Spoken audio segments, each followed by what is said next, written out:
ณลานวัดพระธาตุดอยน้อยร่วมทำบุญตักบาตรพระภิกษุสงฆ์นับร้อยรูปเพื่อความเป็นสิริมงคลแก่ชีวิตและสืบสานประเพณีอันดีงามของชาวพุทธแล้วพบกันที่วัดพระธาตุดอยน้อยอำเภอดอยหล่อจังหวัดเชียงใหม่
ข่าวสารเพื่อการประชาสัมพันธ์ขอเชิญชวนผู้ใจบุญใจกุศลร่วมทำบุญทอดผ้าป่าสามัคคีประจำปีพุทธศักราช 2568 เพื่อบูรณะวิหารปูพื้นกระเบื้องไวนิลตารางเมตรละ 699 บาทจำนวน 150 ตารางเมตรทำโครงเหล็กป้องกันนกรอบวิหารลาดพื้นเททรายล้างหน้าวิหารราวบันไดเหล็กสแตนเลสทาสี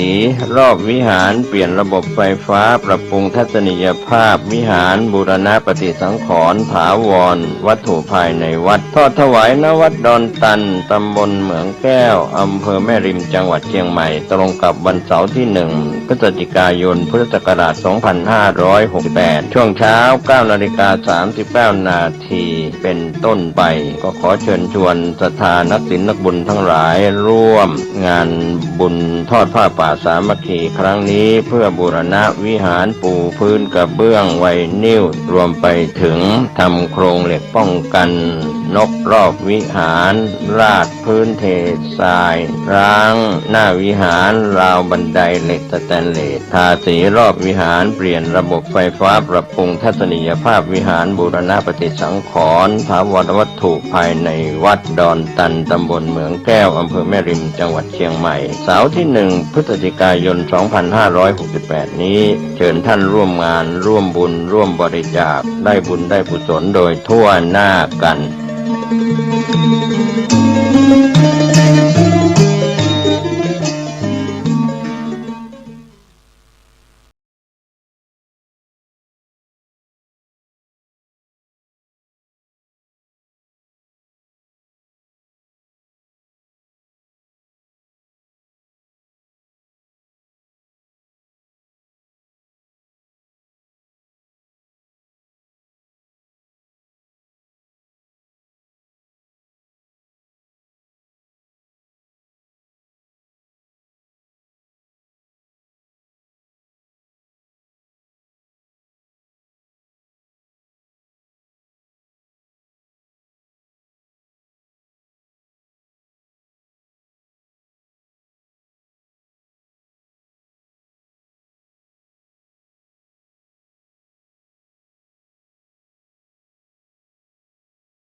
นักเผยแผ่จึงเปรียบเสมือนหมอที่วินิจฉัยโรคแล้วค่อยๆทดลองยาเมื่อเห็นว่าให้ยาถูกโรคก็คอยดูแลไม่ให้เกิดโรคแทรกซ้อนตามขึ้นมาอีกหมอต้องไวต่อการเรียนรู้เรื่องโรคและวิธีรักษาโรคฉันใดพระสงฆ์ซึ่งเป็นเสมือนจิตแพทย์ของสังคมก็ไวต่อการเปลี่ยนแปลงเจริญอนิจจสัญญาอยู่ในปราสาทนั้นนั่นเองขณะนั้นเองพระเจ้า อนิกรัตน์มีพระองค์ประดับด้วยแก้วมณีและทองคำได้เสด็จมาถึงและทรงทราบว่านางสุเมธากำลังมนสิการใส่ใจถึงอนิจจสัญญาความจำไม่เที่ยงอยู่ในปราสาทก็ได้รีบเสด็จขึ้นสู่ปราสาททรงทำอัญชลีอ้อนวอนพระราชธิดาว่าอำนาจทรัพย์อริยยศโภคะความสุขในราชสมบัติหม่อมฉันขอมอบให้พระน้องนางยังเป็นสาวขอจงบริโภคกามสุขเถิดกามสุขเป็นของหาได้ยากในโลกนี้ราชสมบัติหม่อมฉันยอมสละให้พระน้องนางขอพระน้องนางจงบริโภคโภคะทั้งหลายจงให้ทานเถิดอย่าทรงโทมนัสเสียใจเลยพระชนกพระชนนีของพระน้องนางทรงเป็นทุกข์พระราชธิดาก็ตอบกษัตริย์ว่าพระองค์อย่าทรงเพลิดเพลินในกามจงทรงเห็นโทษในกามทั้งหลายพระเจ้ามันนธาตุผู้เป็นใหญ่ในทวีปทั้งสี่เป็นผู้เลิศกว่าบุคคลผู้บริโภคกามทั้งหลายยังไม่ทรงอิ่มด้วยกามทั้งหลายก็สวรรคตไปความปรารถนาของเท้าเธอก็ยังไม่ทันบริบูรณ์เลยเทวดาผู้เป็นเจ้าแห่งฝนพึงบันดาลรัตน7ประการให้ตกในรอบทั่วทั้ง10ทิศความอิ่มด้วยกามทั้งหลายก็ไม่ได้มีนรชนทั้งหลายผู้ไม่อิ่มด้วยกามพากันตายไปหมดกามทั้งหลายเปรียบด้วยดาบแล้วก็เหลาเหมือนหัวงูเห่าเปรียบดังคบเพลิงเผาอยู่เนืองๆเหมือนร่างกระดูกกามทั้งหลายเป็นของไม่เที่ยงไม่ยั่งยืนมีทุกข์มากเหมือนงูที่มีพิษมากเหมือนก้อนเหล็กอันไฟติดทั่วไปเป็นรากเหง้าแห่งทุกข์มีทุกข์เป็นผลกามทั้งหลายเปรียบเสมือนผลไม้อันเป็นพิษเป็นชิ้นเนื้อนำมาซึ่งทุกข์กามทั้งหลายเปรียบเหมือนความฝันเป็นความหลอกลวงเหมือนของที่ยืมเขามาเปรียบด้วยหอกและเหลาเป็นโรคเป็นดั่งหัวฝีเป็นความทุกข์ยากลำบากดังเช่นหลุมฐานเพลิงเป็นรากเหง้าแห่งความทุกข์เป็นภัยเป็นนายเพชฌฆาตกามทั้งหลายบัณฑิตกล่าวว่ามีทุกข์มากมีอันตรายมากอย่างนี้เชิญพระองค์เสด็จกลับเสียเถิดหม่อมฉันไม่มีความคุ้นเคยในสมบัติของตนเลยเมื่อไฟไหม้อยู่ที่ศีรษะของตนผู้อื่นจะช่วยทำประโยชน์อะไรให้หม่อมฉันได้เมื่อความชราความแก่และความตายมรณะติดตามแล้วควรจะพยายามเพื่อทำลายความแก่และก็ความตายนั้นพระราชธิดาทอดพระเนตรเห็นพระชนกพระชนนีและพระเจ้าอนิกรัตน์เสด็จมายังไม่ทันถึงประตูก็ปิดประทับนั่งร้องไห้อยู่ที่แผ่นดินของราชธิดาจึงได้กราบทูลว่าวัฏฏะของคนผ่านทั้งหลายผู้ร้องไห้ถึงมารดาแม่บิดาพ่อพี่ชายน้องชายและตนเองซึ่งตายแล้วในสงสารเป็นสภาพยาวนานขอพระองค์ทรงระลึกถึงน้ำตาน้ำนมเลือดและกองกระดูกของสัตว์ทั้งหลายผู้ท่องเที่ยวอยู่ไปมาเพราะความที่สงสารมีที่สุดอันบุคคลรู้ไม่ได้ขอจงทรงนึกถึงมหาสมุทรทั้งสี่ที่พระพุทธเจ้าทั้งหลายทรงน้อมเข้าไปเปรียบเทียบกับน้ำตาน้ำนมและก็เลือดขอจงทรงนึกถึงกองกระดูกของคนหนึ่งในกับหนึ่งเท่ากับภูเขาวิปุลบรรพตขอจงทรงนึกถึงแผ่นดินใหญ่คือชมพูทวีปที่พระพุทธเจ้าทรงเปรียบด้วยมารดาบิดาของบุคคลผู้ท่องเที่ยวอยู่ในสงสารแผ่นดินใหญ่เมื่อแบ่งออกเป็นก้อนกลมๆก็เท่าเมล็ดพุทรายังไม่เพียงพอกับบิดามารดาเลยขอจงทรงนึกถึงหญ้าไม้กิ่งไม้และใบไม้ที่พระพุทธเจ้าทรงเปรียบด้วยมารดาแม่บิดาพ่อของคนผู้ท่องเที่ยวอยู่ในวัฏฏะสงสารเพราะวัฏฏะสงสารมีที่สุดอันรู้ไม่ได้หญ้าไม้กิ่งไม้และใบไม้ชิ้นหนึ่งประมาณเท่า4 นิ้วก็ยังไม่เพียงพอกับบิดาท่านกำลังรับฟังสถานีวิทยุสาธารณะจังหวัดเชียงใหม่คลื่นพัฒนาคุณภาพชีวิต FM 92.25 เมกะเฮิรตซ์บริหารและจัดการโดยวัดป่าแดงมหาวิหารทรงกระจายเสียงจากเลขที่ 71 หมู่ที่ 14 บ้านใหม่หลังมอ ตำบลสุเทพอำเภอเมืองจังหวัดเชียงใหม่ รหัสไปรษณีย์ 50200 หมายเลขโทรศัพท์ 081881881529 052000636-7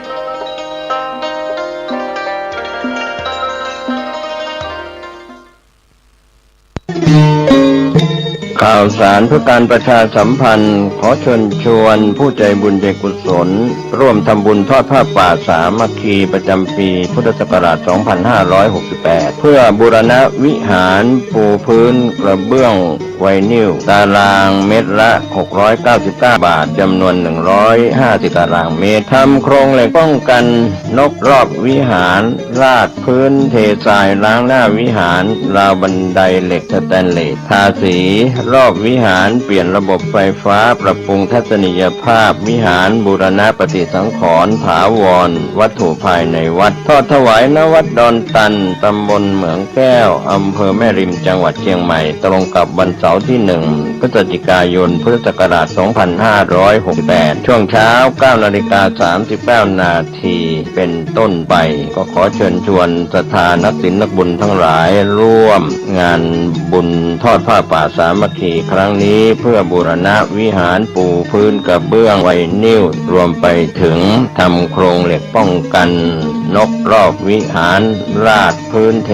ทรายล้างหน้าวิหารราวบันไดเหล็กสแตนเลสทาสีรอบวิหารเปลี่ยนระบบไฟฟ้าปรับปรุงทัศนียภาพวิหารบูรณะปฏิสังขรณ์ถาวรวัตถุภายในวัดดอนตันตำบลเหมืองแก้วอำเภอแม่ริมจังหวัดเชียงใหม่เสาร์ที่ 1 พฤศจิกายน 2568 นี้เชิญท่านร่วมงานร่วมบุญร่วมบริจาคได้บุญได้กุศลโดยทั่วหน้ากัน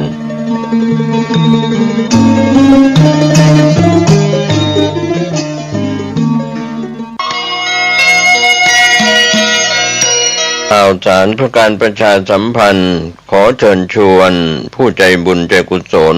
ร่วมสร้างศาลาการประเรียนวัดบ้านเหล่าพระเจ้าตาเขียวอำเภอป่าซางจังหวัดลำพูนในขณะนี้ก็เริ่มลงมือก่อสร้างศาลาการประเรียนท่านที่จะร่วมทำบุญผ่านบัญชีธนาคารออมสินชื่อบัญชีพัฒนาวัดบ้านเราเลขที่บัญชี02-02015-74-034หรือติดต่อสอบถามได้ที่พระครูภาวนาโสภิตไฝปัสนาผู้ช่วยศาสตราจารย์ด็อกเตอร์เจ้าวาดวัดบ้านเหล่าพระเจ้าตากเขียว0969525159ได้ทุกวันก็เป็นงานบุญงานกุศลคณะสงฆ์คณะศรัทธาพร้อมใจกันสร้างศาลาการประเรียนวัดบ้านเหล่าพระเจ้าตาเขียวอำเภอป่าซางจังหวัดลำพูนได้อนุโมทนาบุญร่วมกัน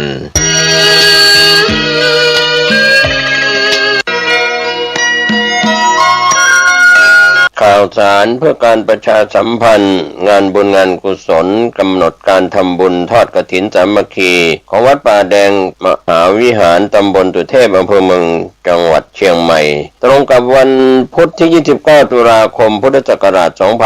2568 เวลา 9 นาฬิกาเป็นต้นไปโดยมีรองศาสตราจารย์ดร.ธงชัยฟองสมุทรคณบดีคณะวิศวกรรมศาสตร์มหาวิทยาลัยเชียงใหม่พร้อมผู้บริหารคณาจารย์และนักศึกษา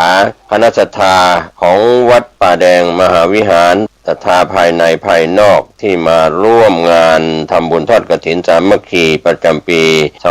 2568 เพื่อสมทบทุนสร้างศูนย์เรียนรู้และพิพิธภัณฑ์พระเจ้าจิโรกราชวัดป่าแดงมหาวิหารท่านที่ร่วมทำบุญทอดกฐินติดต่อสอบถามและร่วมทำบุญทอดกฐินได้ที่ 0818815690 ได้ทุกวันพุธที่ 29 ตุลาคมเวลา 9 นาฬิกาเป็นต้น ต้นไปโดยการนำของรองศาสตราจารย์ดร.ธงชัยฟองสมุทรคณบดีคณะวิศวกรรมศาสตร์มหาวิทยาลัยเชียงใหม่พร้อมคณะผู้บริหารคณาจารย์และนักศึกษารวมไปถึงศรัทธาของวัดป่าแดงมหาวิหารศรัทธาภายในภายนอกร่วมกันทำบุญทอดกฐินสามัคคีได้บุญได้ความดีโดยทั่วหน้ากัน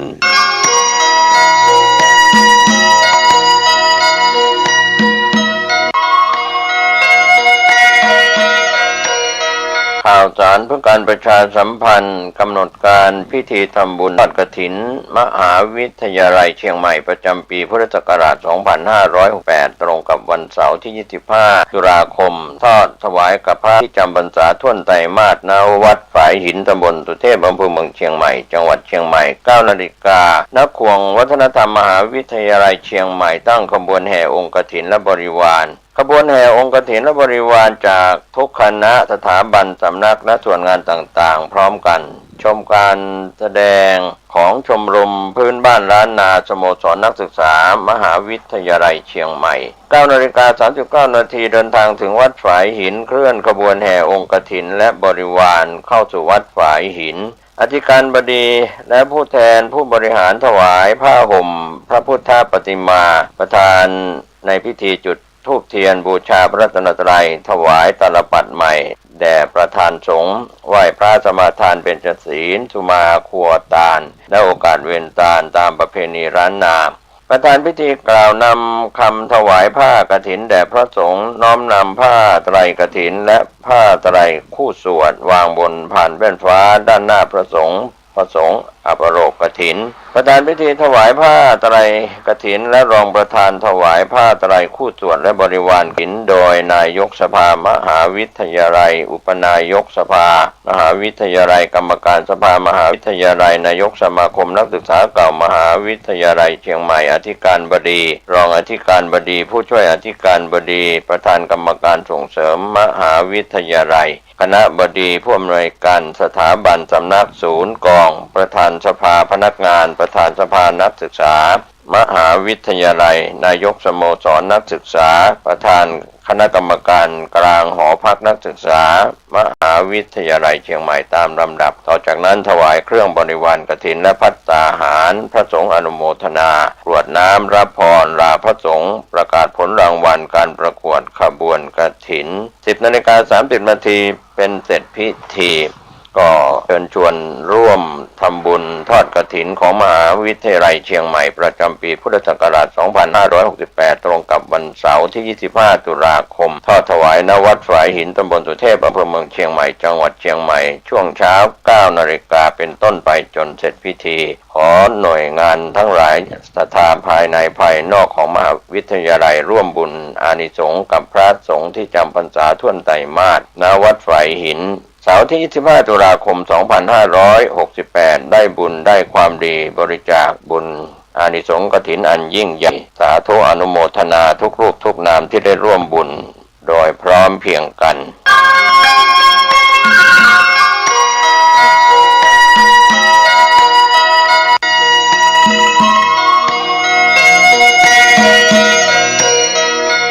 ข่าวสารเพื่อการประชาสัมพันธ์งานทำบุญทอดกฐินสามัคคีขอเรียนเชิญสาธุชนผู้มีจิตศรัทธาเริ่อมใสในทางพระพุทธศาสนาและพระมหากษัตริย์ร่วมทอดกฐินสามัคคีสมทบทุนสร้างองค์สมเด็จพระนเรศวรทรงช้างสูง 22 เมตรและร่วมสร้างกุฏิสงฆ์ปฏิบัติธรรม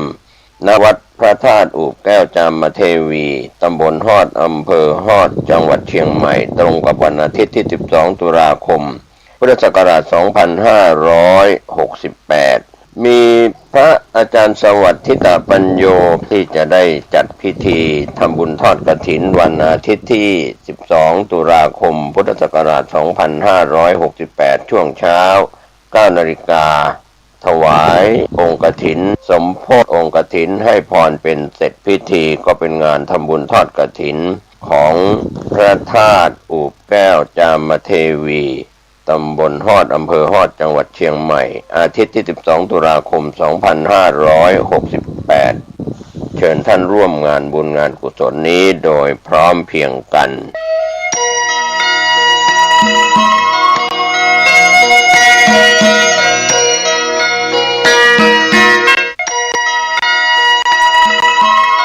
ข่าวสารเพื่อการประชาสัมพันธ์งานบุญงานกุศลกำหนดการทำบุญทอดกฐินสามัคคีทอดถวายณวัดบ้านกลางตำบลรีอำเภอรีจังหวัดลำพูนตรงกับวันเสาร์ที่ 18 ตุลาคม พุทธศักราช 2568 เวลา 14 นาฬิกาพิธีการ 12 นาฬิกาพระเทพรัตนนายกเจ้าคณะจังหวัดลำพูนและคุณแม่ดร.วรรณีปัญจทรัพย์ประธานกฐินสายกรุงเทพพร้อมคณะเดินทางออกจากวัดพระธาตุธริพุนชัยวรมหาวิหารเวลา 14 นาฬิกาประธานกฐินและคณะเดินทางถึงวัดบ้านกลางประกอบพิธีจุดธูปเทียนบูชาพระรัตนตรัยสมาทานเบญจศีลกล่าวคำถวายผ้ากฐินพระสงฆ์อปโรกกฐินดร.แม่วรรณีปัญจทรัพย์มอบเงินขวัญถุงประธานสงฆ์และประธานฝ่ายคฤหัสถ์กล่าวสัมโมทนียกถาถวายจตุปัจจัยทายทานแด่พระสงฆ์อนุโมทนารับของที่ระลึกวัตถุมงคลเป็นเสร็จพิธีและก็เชิญแขกผู้มีเกียรติร่วมรับประทานอาหารเชิญท่านร่วมบุญร่วมกุศลในงานทอดกฐินสามัคคีในคราวครั้งนี้โดยทั่วหน้ากัน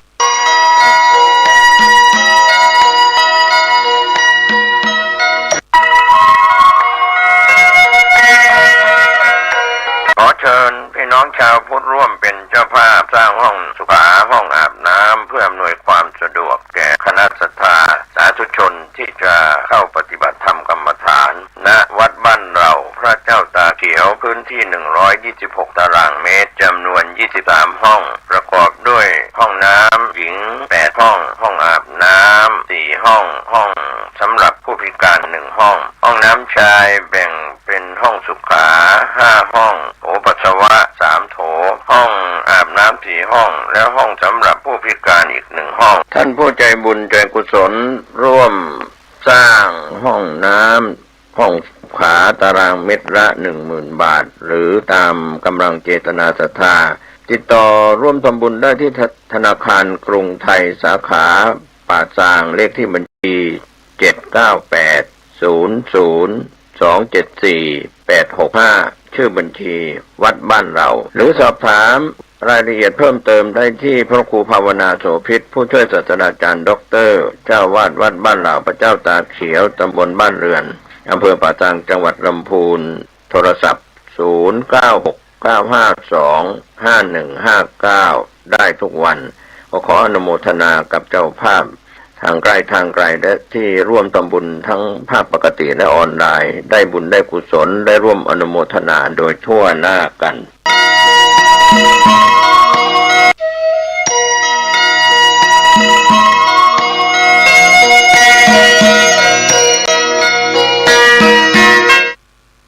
ข่าวสารเพื่อการประชาสัมพันธ์ขอเชิญร่วมทำบุญทอดกฐินสามัคคีณสำนักวิปัสสนาทางสายเอกหลวงปู่มั่นดอยนางเมาะอำเภอแม่อ่อนจังหวัดเชียงใหม่วันที่ 12 ตุลาคม พุทธศักราช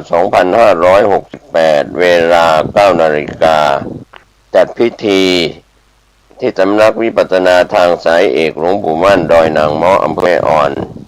เวลา 13 นาฬิกาทอดถวายผ้ากฐินกับพระภิกษุที่จำพรรษาท่วนไตรมาสสอบถามรายละเอียดเพิ่มเติมได้ที่098 088 8655ได้ทุกวัน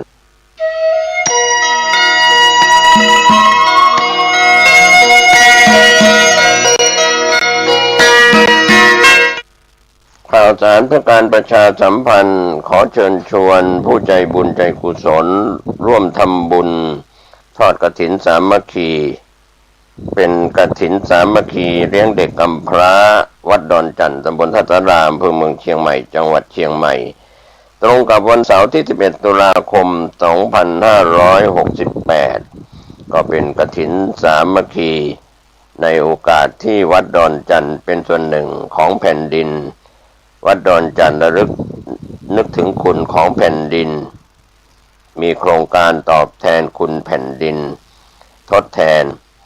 คุณของพระมหากษัตริย์วัดดอนจันทร์ตั้งโครงการพัฒนาคุณภาพชีวิตเด็กกำพร้าเด็กยากจนเด็กถูกทอดทิ้งเด็กด้อยโอกาส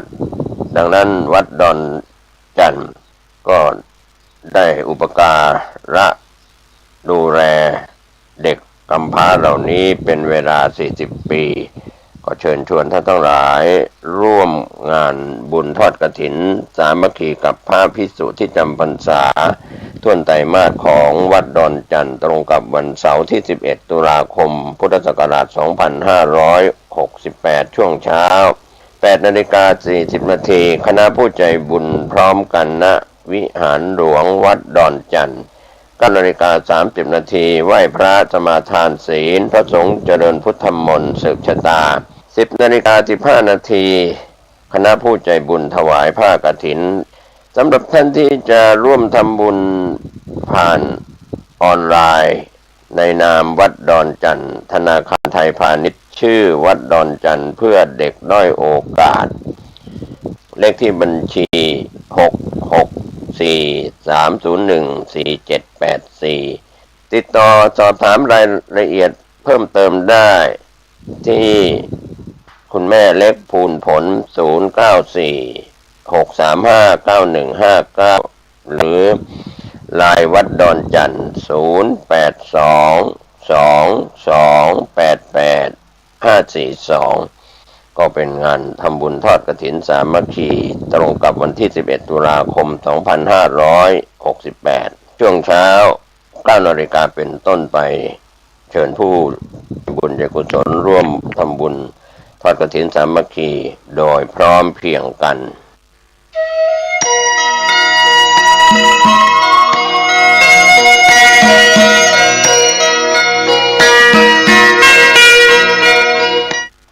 ข่าวสารเพื่อการประชาสัมพันธ์กำหนดการพิธีตัดหวายฝังลูกนิมิตผูกพัทธสีมาณวัดป่าไผ่ตำบลช่อแลอำเภอแม่แตงจังหวัดเชียงใหม่ตรงกับวันเสาร์ที่11 ตุลาคมพุทธศักราช 2568 ช่วงเช้า 9 นาฬิกาเชิญแขกผู้มีเกียรติมีเจ้าภาพตัดหวายเส้นบริวารพิธี 9:30 นาทีพิธีตัดหวายเส้นบริวารลูกนิมิตจำนวน159เส้น 12 นาฬิกาเริ่มลงทะเบียนผู้ที่รับเป็นเจ้าภาพลูกนิมิตเอก 13 นาฬิกาพิธีตัดหวายลูกนิมิตเอก9รูปพระสงฆ์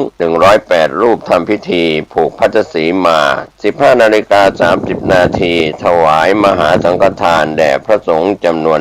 108รูปเวลา 16 นาฬิกาพิธีอุปสมบทฉลองอุโบสถก็เป็นกำหนดการพิธีตัดหวายฝังลูกนิมิตผูกพัทธสีมาณวัดป่าบตำบลช่อแลอำเภอแม่แตงจังหวัดเชียงใหม่วันเสาร์ที่ 11 ตุลาคม 2568 ช่วงเช้า 9 นาฬิกาเป็นต้นไปจนถึงเวลา 16 นาฬิกาเป็นเสร็จพิธีก็เป็นงานพิธีตัดหวายฝังลูกนิมิตผูกพัทธสีมาวัดป่าไผ่ตำบลช่อแลอำเภอแม่แตงจังหวัดเชียงใหม่เสาร์ที่ 11 ตุลาคม 2568 เชิญท่านร่วมงานบุญนี้โดยพร้อมเพรียงกัน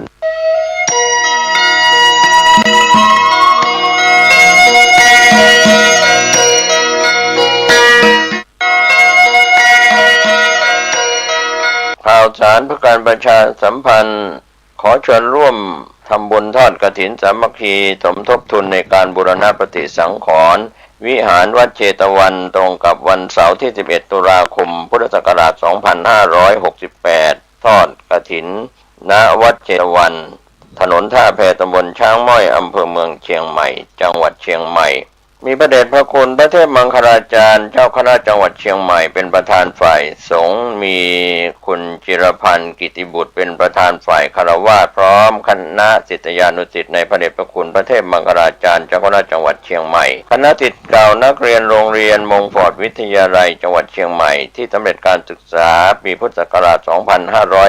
2505-2506 คณะศิษย์เก่านักเรียนโรงเรียนเตรียมทหารรุ่นที่ 7 ปีพุทธศักราช 2508 คณะศิษย์เก่านักเรียนโรงเรียนนายร้อยรุ่นที่12คณะศิษย์เก่านักเรียนมหาวิทยาลัยป้องกันราชอาณาจักรวปรอ4404ปีพุทธศักราช2544กำหนดการศุกร์ที่10ตุลาคมแต่งดาวองค์กฐินช่วงเช้า9 นาฬิกาการแสดงพระธรรมเทศนา 20 นาฬิกาเจริญพุทธมนต์กำหนดการทอดกฐินวันเสาร์ที่11ตุลาคมพุทธศักราช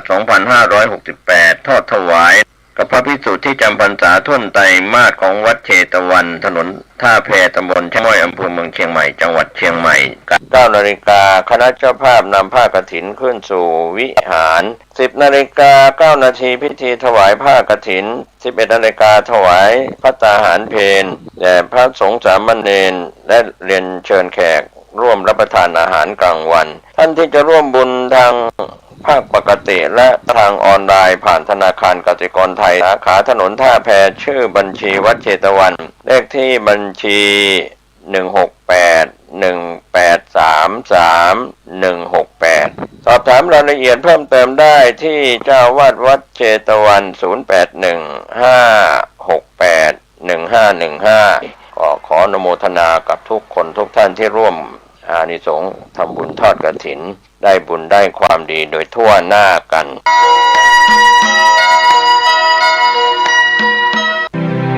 พิธีเทวาภิเษกวัน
พ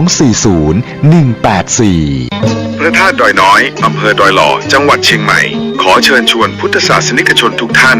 ร่วมงานตักบาตรเทโวโรหณะประจำปี 2568 ในวันพุธที่ 8 ตุลาคมนี้เริ่มตั้งแต่เวลา 6 นาฬิกาเป็นต้นไปณลานวัดพระธาตุดอยน้อย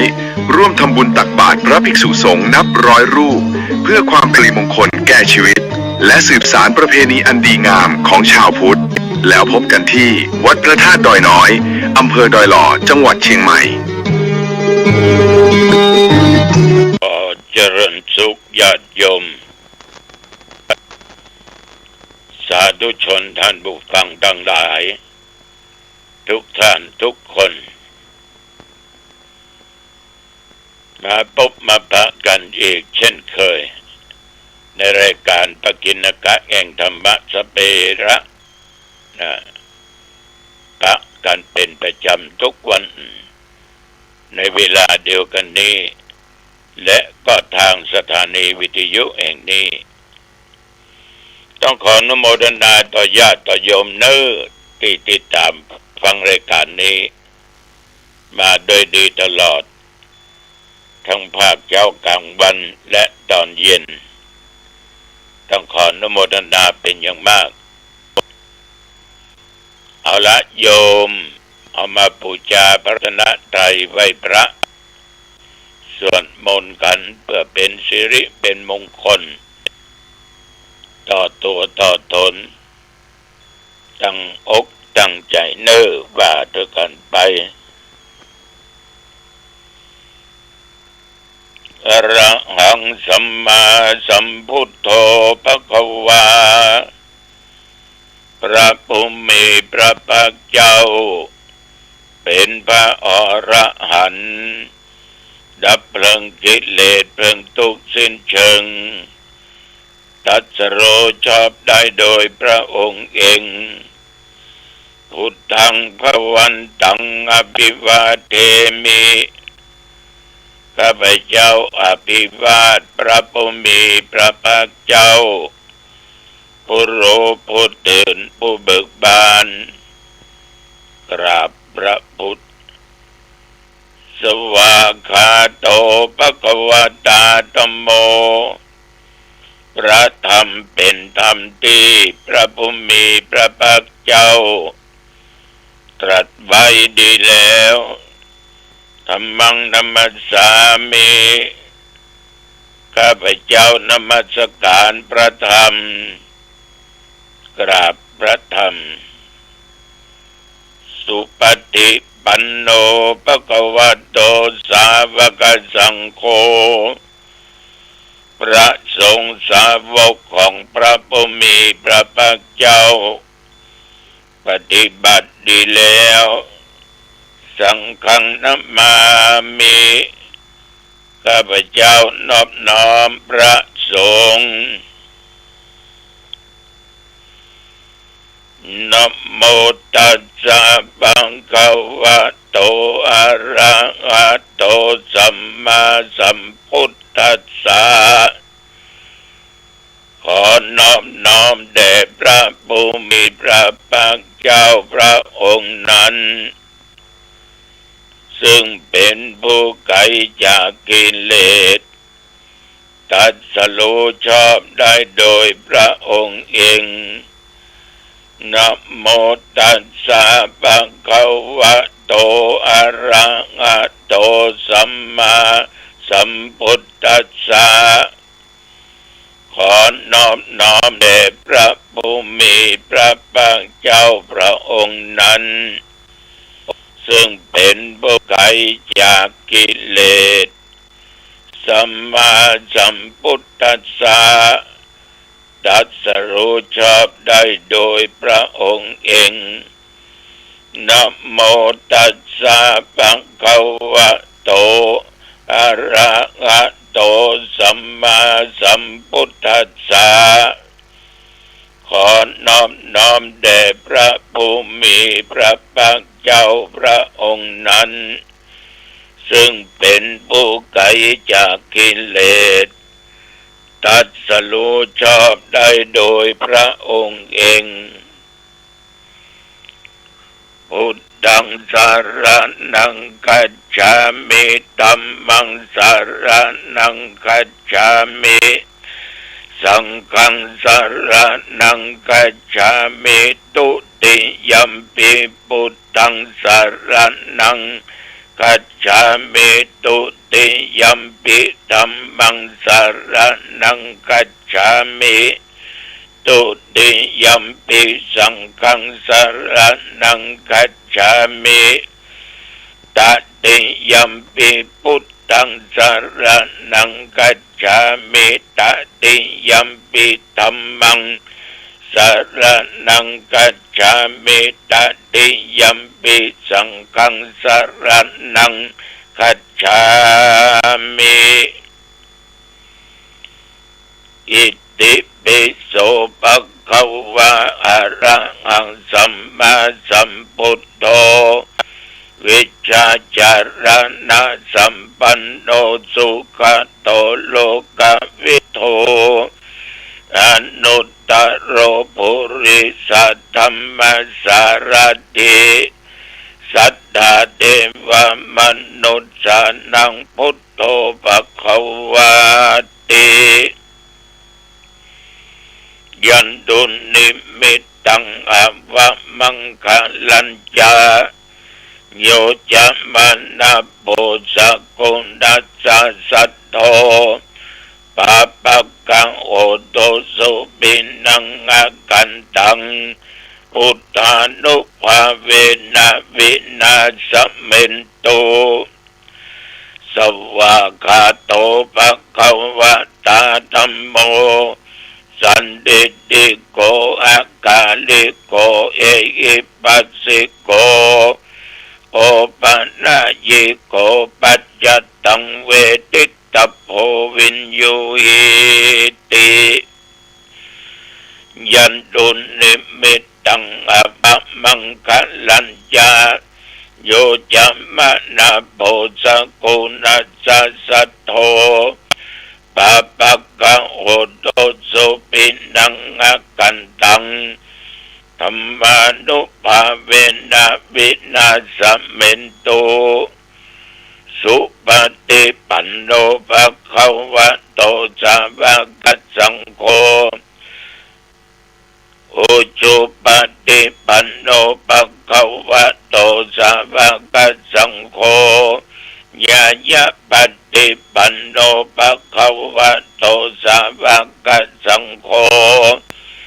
สามิจิปฏิปันโนภะคะวะโตสาวกสังโฆยัตติตังจัตตาริปุริสยุคเนอัตถปุริสปุคลาเอสะภะคะวะโตสาวกสังโฆ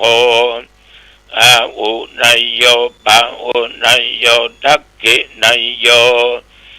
อัญชลิกรณิโยอนุตตรังปุญญเขตังโลกัสสาติยันตุนิมิตตังอวะมังคลัญจาโยจะมานะโพสกุณาสัสสะโทปะปะกะโหโตสุปินังอากันตังสังฆานุภาเวนะวินาสเมนโตภวตุสัพพะมังคลังรักขันตุสัพพะเทวตาสัพพะพุทธานุภาเวนะสัทธาโสติภวันตุเตภวตุสัพพะมังคลังรักขันตุสัพพะเทวตาสัพพะธัมมานุภาเวนะสัทธาโสติภวันตุเตภวตุสัพพะมังคลังรักขันตุสัพพะเทวตาสัพพะสังฆานุภาเวนะสัทธาโสติภวันตุเต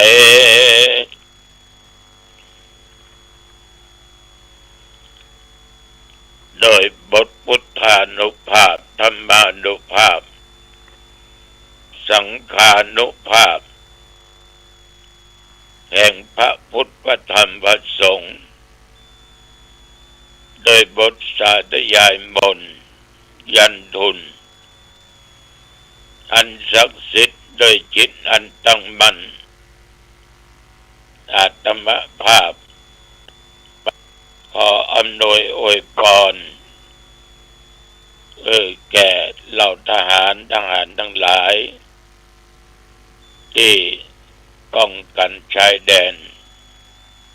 จงมีชัยชนะและปลอดภัยรักษาอธิปไตยไว้และขอปันโชคปันใจแก่ญาติโยมอุบาสกอุบาสิกาเท่าแก่น้องกำใจยิง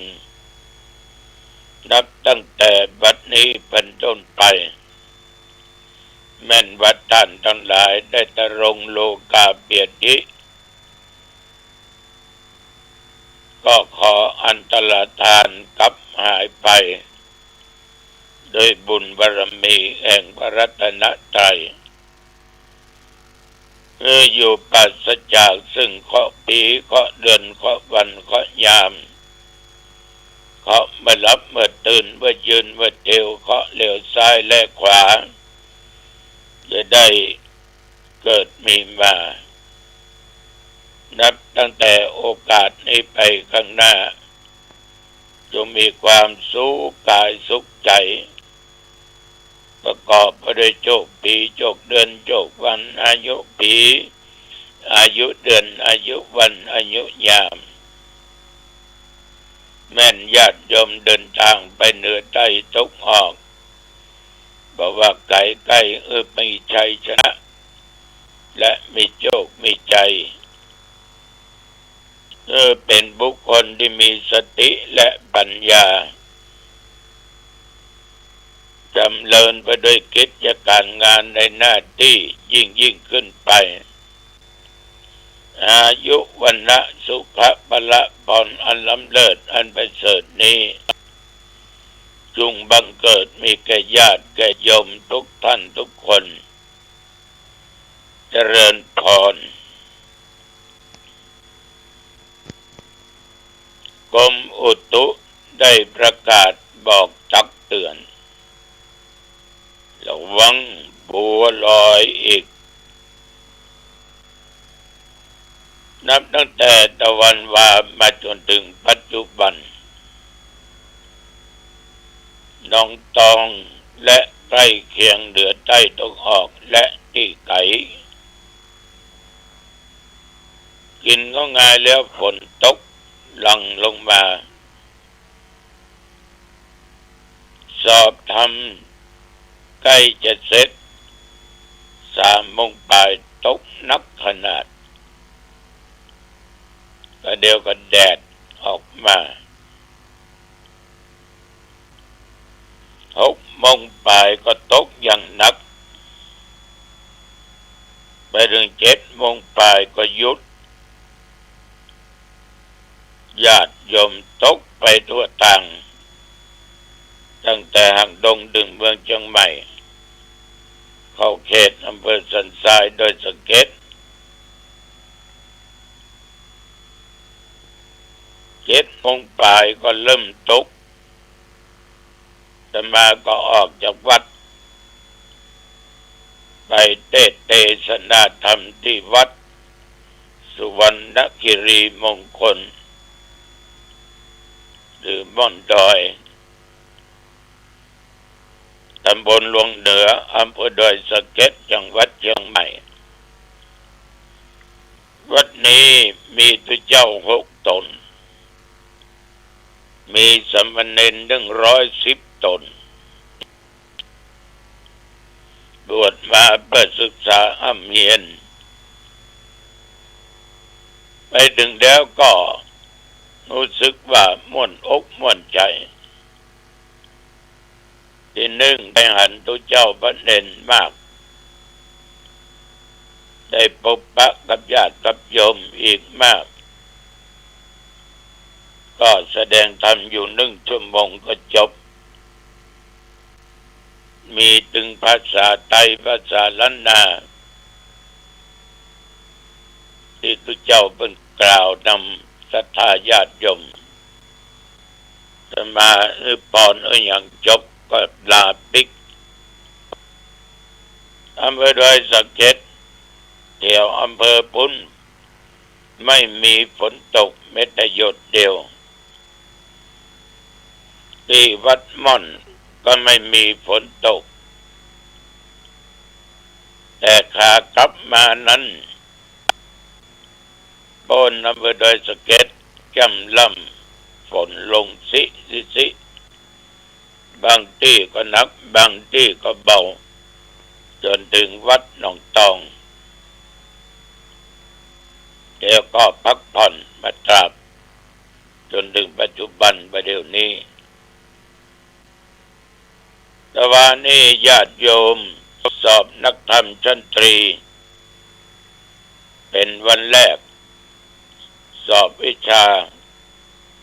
เรียงกถูธรรมเวลาลูกเด่น3 ชั่วโมงเขียนแต่งกถูธรรมนั้นตามภาษิตที่แม่กองธรรมได้ไว้แล้วอธิบายนักธรรมชั้นตรีนี้อย่างน้อย2 หน้ากระดาษเต็มขึ้นไปเน้นผู้สอบเมื่อตะวันว่า143 ตนแต่ว่าต้องขออนุโมทนาต่อท่านนายอำเภอหางดงโดยงานราชการไปร่วมในการเปิดสอบธรรมและได้นำโอวาทคำอนุโมทนาต่างๆขอบใจมากๆขอบใจหลาย ศรัทธาญาติโยมตะวันนี้เจ้าภาพมีคณะสงฆ์ตำบลน้ำแพร่ตำบลหนองควายและตำบลนางดงถวายอาหารแล้วก็มีของหวานมีโดนัทนี่อาตมาภาพรับพายบะเป้าสลับเปาท่านพระครูวัดโดยแก้วเจ้าหน้าตำบลหนองควายรับวันนี้ก็จะมีถวายอาหารเพลโดยมีคณะสงฆ์ตำบลกุนคงซบแม่ข่าตำบลหนองแก้วตำบลขันแก้ว3 ตำบลร่วมกันวันนี้วันที่2สอบวิชาธรรมะอันเป็นศาสนคำสอนของพระพุทธเจ้าตั้งแต่หมวด2บท3 4 5 6 7 8 9หมวดที่10ถึงกิริยาวัตถุ10ปกิณกะที่จะออกจะถามวันนี้กิหิปฏิบัติในหมวดนักธรรมเวลา3 ชั่วโมงเช่นเดียวกันพรุ่งนี้ก็สอบวันอื่นก็สอบและจะนำประกาศพี่น้องญาติโยมบ้านศพหารวันพุธที่3 ปะกันเนอที่หน้าวัดศพหาร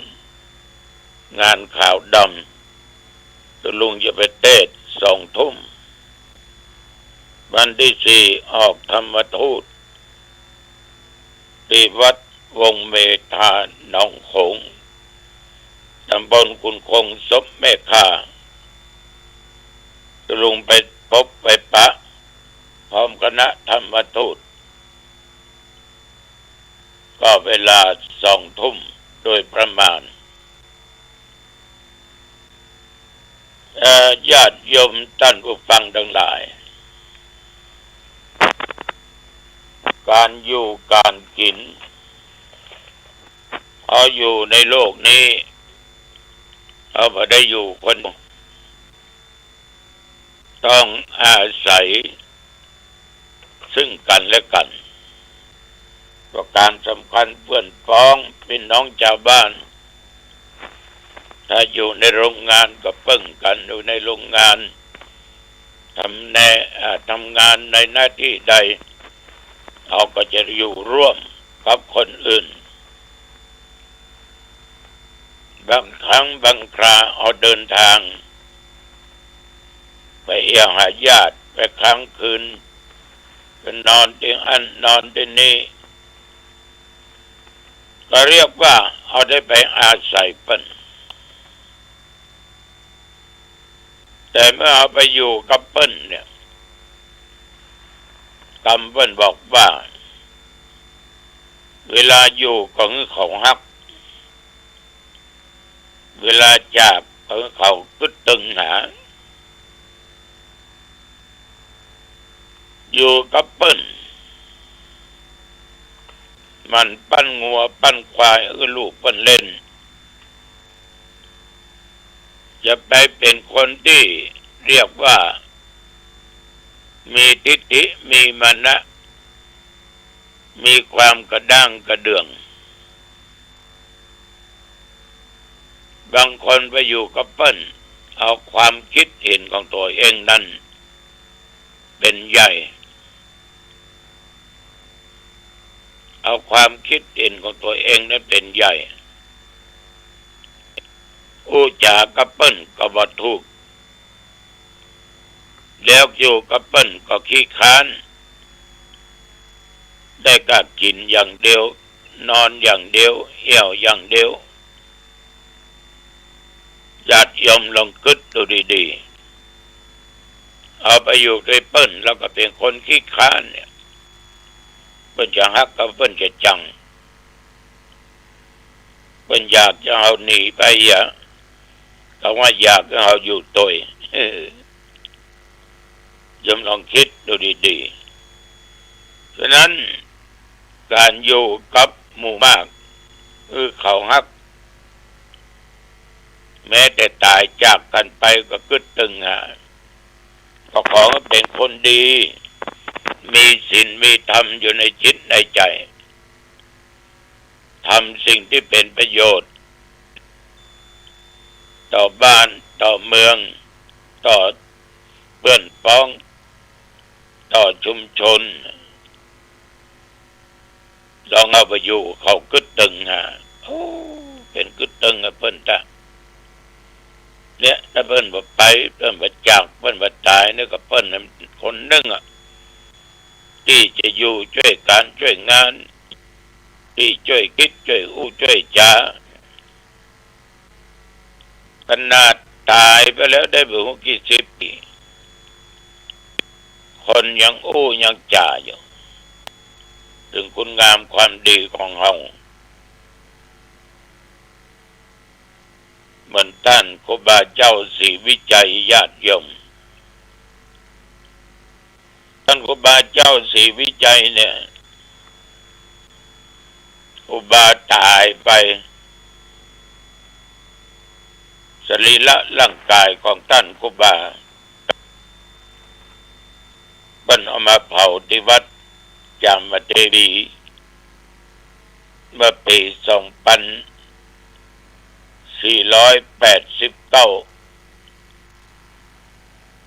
นับตั้งแต่นั้นมาจนถึงบัดนี้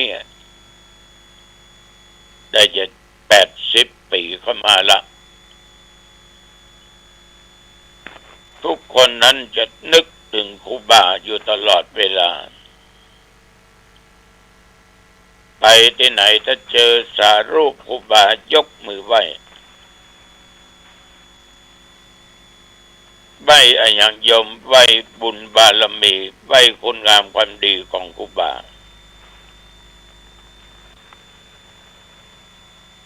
เพราะครูบานั้นอยู่มีชีวิตครูบาเป็นตนเมตตาธรรมเป็นตนที่มีกรุณธรรมจุนเจือช่วยเหลือพี่น้องชาวบ้านและพระสงฆ์องค์เจ้าโยมลองนึกดูสร้างวัดกี่วัดอำเภอหางดงก็มาสร้างที่วัดต้นเกล็นเนี่ยอำเภอเมืองเชียงใหม่ก็หลายวัดตะปูนก็เยอะเนี่ยตั้งหลายบอกว่าพระสงฆ์องค์เด่นหรือว่าญาติโยมกึดตึงเมื่อครูบาจากไปเพราะครูบานั้นสร้างแต่คุณธรรมคุณงามความดีแก่บ้านแก่เมืองแก่พุทธศาสนาแก่สังคมแก่ประเทศชาติเขาจึงกึดตึงเหมือนหลายด้านหลายคนยกตัวอย่างถึงจะเป็นคนบักเต็มเต็งเขาก็ยังกึดตึงตายไปมีก็คนเสียดายให้เป่า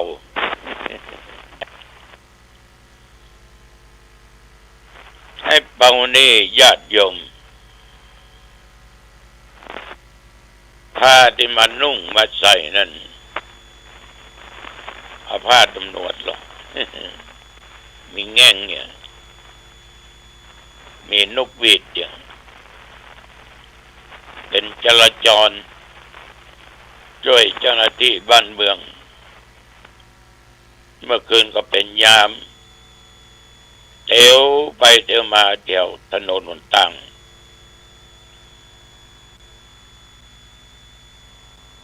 เนี่ยไอ้เป่าตายเนี่ยทุกคนก็ตึง จะมายังมีโอกาสได้ไปเทศน์เจ้าหน้าที่ตำรวจพี่น้องหมู่กาดและญาติโยมจัดการหมดตึงเทศน์ตึงสวดตึงสังฆทานต่างๆประสาทลงศพเลี้ยงเข้าปางอาหารเพราะได้เขาคิดถึงคุณงามความดีอยู่กับพี่น้องชาวบ้านคอยดูแลบรรเทาความเดือดร้อนที่เกิดขึ้นฉะนั้นจึงมีคนคิดตึงอยู่ขนาดพระเจ้าหนองตองยังมาเล่าให้โยมฟังอยู่ฉะนั้นอยู่กับเปิ้ลอยู่กับไผกับหมู่ใด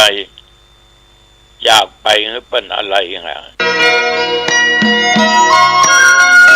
ข่าวสารเพื่อการประชาสัมพันธ์งานบุญงานกุศลกำหนดการทำบุญทอดกฐินสามัคคีของวัดป่าแดงมหาวิหารตำบลตุเทพอำเภอเมืองจังหวัดเชียงใหม่ตรงกับวันพุธที่29ตุลาคมพุทธศักราช2568เวลา 9 นาฬิกาเป็นต้นไปโดยมีรองศาสตราจารย์ดร.ธงชัยฟองสมุทรคณบดีคณะวิศวกรรมศาสตร์มหาวิทยาลัยเชียงใหม่พร้อมผู้บริหารคณาจารย์และนักศึกษาคณะศรัทธาของวัดป่าแดงมหาวิหารศรัทธาภายในภายนอกที่มาร่วมงานทำบุญทอดกฐินสามัคคีประจำปี 2568 เพื่อสมทบทุนสร้างศูนย์เรียนรู้และพิพิธภัณฑ์พระเจ้าจิโรกราชวัดป่าแดงมหาวิหารท่านที่ร่วมทำบุญทอดกฐินติดต่อสอบถามและร่วมทำบุญทอดกฐินได้ที่ 0818815690 ได้ทุกวันพุธที่ 29 ตุลาคมเวลา 9 นาฬิกาเป็นต้นไปโดยการนำของรองศาสตราจารย์ดร.ธงชัยฟองสมุทรคณบดีคณะวิศวกรรมศาสตร์มหาวิทยาลัยเชียงใหม่พร้อมคณะผู้บริหารคณาจารย์และนักศึกษารวมไปถึงศรัทธาของวัดป่าแดงมหาวิหารศรัทธาภายในภายนอกร่วมกันทำบุญทอดกฐินสามัคคีได้บุญได้ความดีโดยทั่วหน้ากัน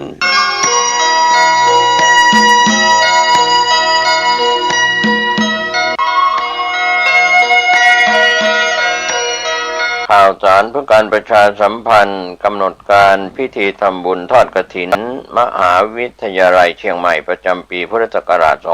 2568 ตรงกับวันเสาร์ที่ 25 ตุลาคมทอดถวายกับพระที่จำพรรษาท่วนไตรมาสณวัดฝายหินตำบลตุเทพอำเภอเมืองเชียงใหม่จังหวัดเชียงใหม่ 9 นาฬิกาณขวงวัฒนธรรมมหาวิทยาลัยเชียงใหม่ตั้งขบวนแห่องค์กฐินและบริวารขบวนแห่องค์กฐินและบริวารจากทุกคณะสถาบันสำนักและส่วนงานต่างๆพร้อมกันชมการแสดงของชมรมพื้นบ้านล้านนาสโมสรนักศึกษามหาวิทยาลัยเชียงใหม่ 9 นาฬิกา 39 นาทีเดินทางถึงวัดฝายหินเคลื่อนขบวนแห่องค์กฐินและบริวารเข้าสู่วัดฝายหินอธิการบดีและผู้แทนผู้บริหารถวายผ้าห่มพระพุทธปฏิมาประธานในพิธีจุดธูปเทียนบูชาพระรัตนตรัยถวายตาลปัดใหม่แด่ประธานสงฆ์ไหว้พระสมาทานเบญจศีลสุมาครัวตาลและโอกาสเวียนตาลตามประเพณีร้านนาประธานพิธีกล่าวนำคำถวายผ้ากฐินแด่พระสงฆ์น้อมนำผ้าไตรกฐินและผ้าไตรคู่สวดวางบนพานแว่นฟ้าด้านหน้าพระสงฆ์อภโรกกฐินประธานพิธีถวายผ้าไตร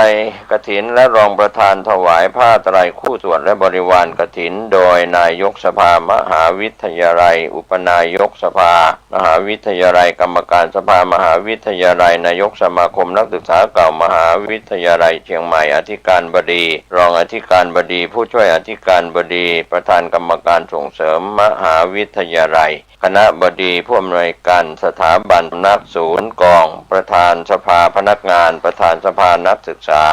มหาวิทยาลัยนายกสโมสรนักศึกษาประธานคณะกรรมการกลางหอพักนักศึกษามหาวิทยาลัยเชียงใหม่ตามลำดับต่อจากนั้นถวายเครื่องบริวารกฐินและภัตตาหารพระสงฆ์อนุโมทนากรวดน้ำรับพรลาพระสงฆ์ประกาศผลรางวัลการประกวดขบวนกฐิน 10 นาฬิกา 30 นาทีเป็นเสร็จพิธี ก็เชิญชวนร่วมทำบุญทอดกฐินของมหาวิทยาลัยเชียงใหม่ประจำปีพุทธศักราช 2568 ตรงกับวันเสาร์ที่ 25 ตุลาคม ทอดถวายณวัดฝายหินตำบลสุเทพอำเภอเมืองเชียงใหม่จังหวัดเชียงใหม่ช่วงเช้า 9 นาฬิกาเป็นต้นไปจนเสร็จพิธี ขอหน่วยงานทั้งหลายศรัทธาภายในภายนอกของมหาวิทยาลัยร่วมบุญอานิสงส์กับพระสงฆ์ที่จำพรรษาท่วนไตรมาสณวัดฝายหินเสาร์ที่ 25 ตุลาคม 2568 ได้บุญได้ความดีบริจาคบุญอานิสงส์กฐินอันยิ่งใหญ่สาธุอนุโมทนาทุกรูปทุกนามที่ร่วมบุญโดยพร้อมเพรียงกัน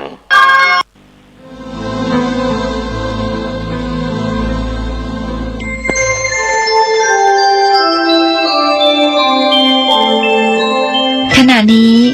ท่านกำลังฟังสถานีวิทยุกระจายเสียง FM 104.5 เมกะเฮิรตซ์ พระธาตุดอยน้อยอำเภอดอยหล่อจังหวัดเชียงใหม่ขอเชิญชวนพุทธศาสนิกชนทุกท่านร่วมงานตักบาตรเทโวโรหณะประจำปี 2568 ในวันพุธที่ 8 ตุลาคมนี้เริ่มตั้งแต่เวลา 6 นาฬิกาเป็นต้นไปณลานวัดพระธาตุดอยน้อยร่วมทำบุญตักบาตรพระภิกษุสงฆ์นับร้อยรูปเพื่อความเป็นสิริมงคลแก่ชีวิตและสืบสานประเพณีอันดีงามของชาวพุทธแล้วพบกันที่วัดพระธาตุดอยน้อยอำเภอดอยหล่อจังหวัดเชียงใหม่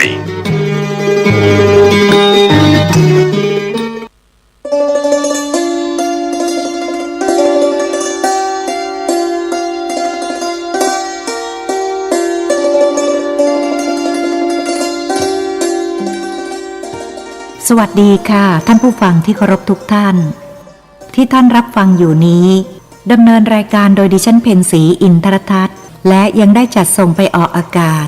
ทางสถานีวิทยุคลื่นพระพุทธศาสนาอีกทั่วทุกภาควันนี้ขอนำเสนอท่านผู้ฟังด้วยธรรมนำไปสู่ความหลุดพ้นเล่มที่ 11 พระพรหมยานมหาเถระหลวงพ่อฤาษีวัดท่าทรงรวบรวมโดยพลตำรวจโทนายแพทย์สมศักดิ์สืบสงวนขอเชิญท่านผู้ฟังติดตามรับฟังค่ะ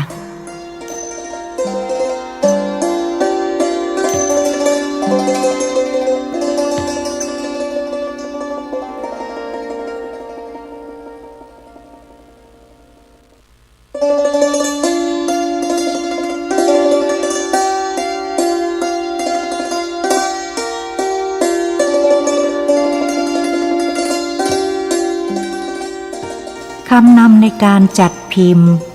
ธรรมที่นำไปสู่ความหลุดพ้นเล่มที่ 11 ธรรมะที่นำไปสู่ความหลุดพ้นเล่มที่ 11 นี้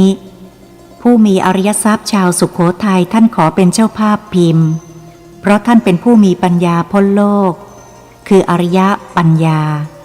ท่านรู้ด้วยจิตของท่านเองว่าตายแล้วไม่สามารถจะเอาสมบัติของโลกไปได้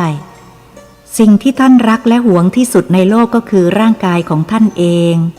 ท่านก็ยังเอาไปไม่ได้ท่านจึงสละทรัพย์ทางโลกคือโลกียทรัพย์ให้เป็นอริยทรัพย์ซึ่งสามารถเอาไปได้ด้วยปัญญาอันชอบธรรมโดยช่วยกันบริจาคโลกียทรัพย์ให้เป็นอริยทรัพย์หรือโลกุตตรทรัพย์เป็นธรรมทานซึ่งพระพุทธเจ้าทรงตรัสว่าชนะทานทั้งปวงเพราะสามารถตัดได้ทั้งอารมณ์โลภโกรธหลงโดยการพิมพ์พระธรรมที่นำไปสู่ความหลุดพ้นเล่มที่ 11 เพื่อแจกกับพุทธบริษัทที่มีความศรัทธาในพระพุทธศาสนาให้นำไปอ่านแล้วจำให้ได้เป็นขั้นแรกแล้วจึงนำเอาพระธรรมนั้นไปปฏิบัติด้วยความเพียรชอบ7 ทางคือ7 หมวดโพธิปักขิยธรรม7 หมวดคือเพียรด้วยมหาสติปัฏฐาน 4อิทธิบาท 4สัมมัปปทาน 4อินทรีย์ 5พละ5โพชฌงค์ 7และอริยมรรค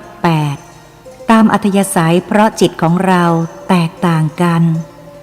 ทำกรรมสะสมบารมีหรือกำลังใจมาไม่เท่ากันและมีจริตนิสัยต่างกันใครชอบทางใดก็ให้ใช้ทางนั้นเพียรเพื่อวิริยะปฏิบัติไปตามที่ใจตนชอบและถนัดก็จะได้ผลเร็ว จงอย่าไปปฏิบัติตามใจเขาให้ตามใจเราก็จะได้ผลเร็วอยู่ที่ความเพียรตัวเดียวเพียรมากพักผ่อนน้อยก็จบเร็วเพียรน้อยพักผ่อนมากก็จบช้าแต่บุคคลส่วนใหญ่ในโลกมักจะเลือกเอาวิธีหลังซึ่งก็เป็นของธรรมดาเพราะในโลกนี้ย่อมมีคนโง่มากกว่าคนฉลาดหรือคนขี้เกียจมากกว่าคนขยันเพราะยังตกเป็นทาสของกิเลสตัณหาอุปทานและอกุศลกรรมหนทางเกิดหรือทางเข้าของกิเลสก็คืออายตนะ12ภายนอก6ภายใน6ผมก็ขออธิบายไว้สั้นๆแค่นี้การปฏิบัติธรรมก็ให้มีอินทรีย์สังวรหรือการสำรวมทวารทั้ง6คืออายตนะ6นั่นเองจิตของเราจึงอยู่ท่ามกลางดงของกิเลสหรือดงของพระธรรมทั้ง3คือกุศลธรรมา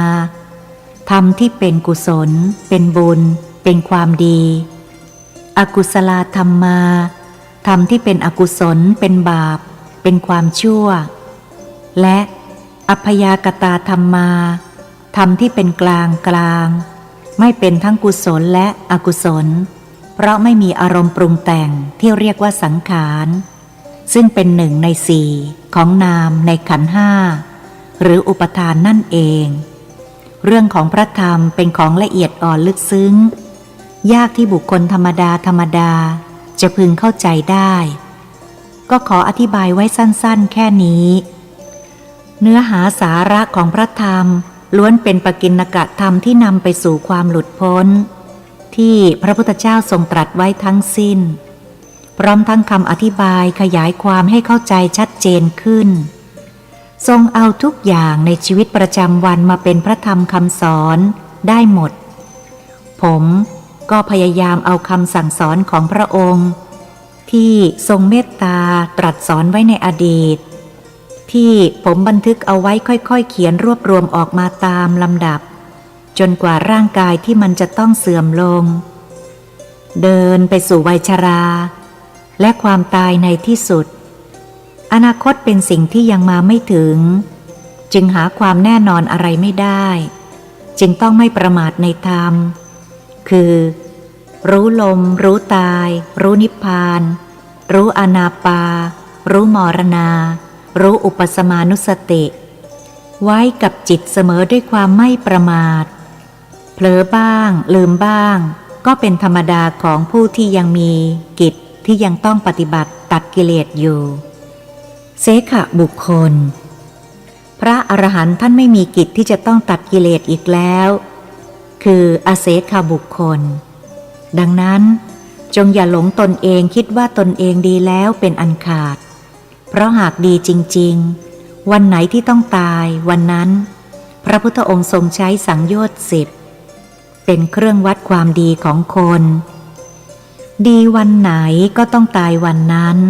ยกเว้นพระท่านได้ดีแล้วก็ยังมีชีวิตอยู่ได้ด้วยศีล227ข้อส่วนพวกเรามีศีลแค่5ข้อ8ข้ออยู่ไม่ได้แต่หากผู้ใดปฏิบัติได้ก็คงไม่มีใครอยากจะอยู่แม้แต่วินาทีเดียวขออธิบายไว้สั้นๆแค่นี้ในที่สุดนี้ผมขออาราธนาบารมีคุณของพระศรีรัตนตรัยเป็นที่พึ่งขอจงดลจิตท่านผู้ที่อ่านปกิณกธรรมที่นำไปสู่ความหลุดพ้นที่พระพุทธองค์ทรงตรัสสอนไว้ในเล่มนี้แล้วเกิดฉันทะหรือเกิดความพอใจในธรรมได้ตรงตามจริตนิสัยและกรรมของตนแล้วนำไปปฏิบัติด้วยความเพียรชอบอย่างจริงจังและมีจิตจดจ่ออยู่กับพระธรรมอย่างต่อเนื่องหากมีข้อสงสัยในธรรมข้อใดขอพระพุทธองค์ทรงพระเมตตาดลจิตให้เกิดปัญญาพิจารณาธรรมนั้นๆได้ถูกและตรงตามความเป็นจริงจนเกิดมรรคผลนิพพานในชาติปัจจุบันนี้ด้วยกันทุกท่านเทิน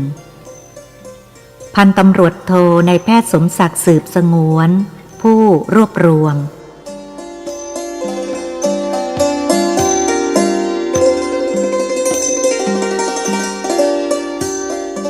บอกข่าวต่อท้ายคำนำเล่มที่11ผมได้รับข่าวจากผู้หวังดีว่ามีผู้ปรารถนาดีต่อพระพุทธศาสนาหลายท่านได้นำพระธรรมคำสอนของพระพุทธองค์ซึ่งผมได้รวบรวมพิมพ์แจกเป็นธรรมทานมาตามลำดับจากเล่มที่1ปกสีฟ้าหรือสีน้ำเงินเล่มที่2ปกสีเหลืองเล่มที่3ปกสีน้ำตาลอ่อนที่ต้องบอกข่าวก็เพราะผู้รับแจกไม่ทราบจึงเป็นความบกพร่องของผมเองแต่ผู้เดียวและเริ่มบอกไว้ชัดเจนในเล่มที่4ปกสีแดงจนมาถึงเล่มปัจจุบันคือเล่มที่11ท่านผู้ปรารถนาดีเหล่านั้นท่านได้นำพระธรรมของพระพุทธองค์ไปลงอินเทอร์เน็ตซึ่งผมไม่เคยเห็นเลยเพราะเป็นคนโบราณเล่นอินเทอร์เน็ตกับเขาไม่เป็นมีแต่คนมาบอกเล่าให้ฟังเท่านั้นก็ยินดีด้วยความดีของท่านเหล่านั้นเมื่อปลายปีเก่าคือปีพุทธศักราช 2552 มีท่านผู้หวังดีเตือนให้ผมระวังในธรรมจุดนี้ว่าจงอย่ามองทุกสิ่งในโลกว่าดีหมดให้มองในแง่ไม่ดีไว้ด้วยเพราะธรรมในโลกนี้มีเป็นคู่เสมอบุญคู่กับบาปดีคู่กับเลวสุขคู่กับทุกข์โปรดอ่านรายละเอียดที่สมเด็จองค์ปัจจุบันทรงตรัสสอนไว้อย่างละเอียดในธรรมที่นำไปสู่ความหลุดพ้นเล่มที่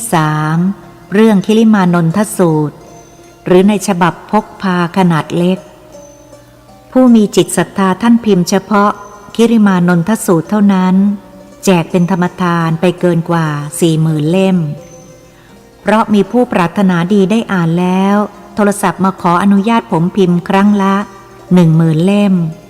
เพื่อแจกเด็กนักเรียน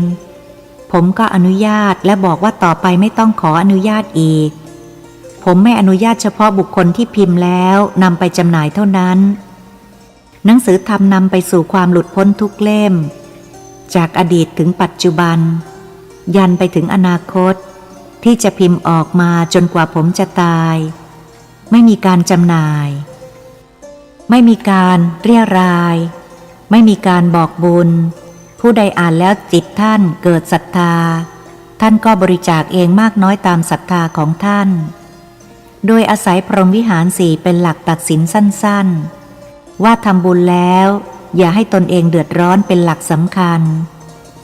ดังนั้นหากท่านพบว่าอินเทอร์เน็ตใดที่นำพระธรรมคำสอนของพระพุทธเจ้าที่ผมเป็นผู้รวบรวมพิมพ์แจกเป็นธรรมทานไม่มีการจำหน่ายหรือบอกเรียรายไปลงอินเทอร์เน็ตแล้วมีข้อความใดๆที่บอกบุญเรียรายเงินเข้าอินเทอร์เน็ตนั้นๆจะเป็นทางตรงหรือทางอ้อมแล้วก็จงอย่าได้เชื่อถือเป็นอันขาด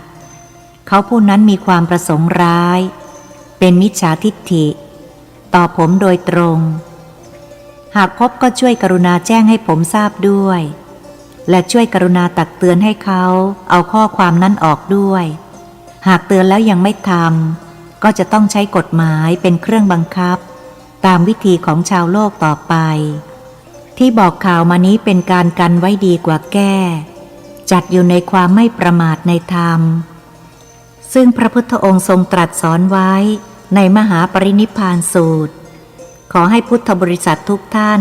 ช่วยกรุณาป้องกันพวกมารพระพุทธศาสนาด้วยเมื่อพบมารแล้วกรุณาดูอารมณ์จิตของท่านด้วยว่าท่านจุดไฟเผาใจตนเองหรือเปล่าเดี๋ยวจะขาดทุนพระธรรมจุดนี้ผมว่าปฏิบัติกันจริงๆแล้วทำง่ายนิดเดียวแต่ว่ายากมากๆเพราะอารมณ์จิตของคนเราส่วนใหญ่มักเผลอชอบเป็นมารเสียเองแทนที่จะเชื่อพระองค์ที่ตรัสไว้ความว่าแพ้เป็นพระชนะเป็นมารทรงให้เราชนะความชั่วมารของเรามิใช่ชนะความชั่วมารของผู้อื่นอารมณ์นี้เป็นอารมณ์หลงผมขออนุญาตอธิบายไว้สั้นๆแค่นี้พลตำรวจโทนายแพทย์สมศักดิ์สืบสงวนผู้รวบรวม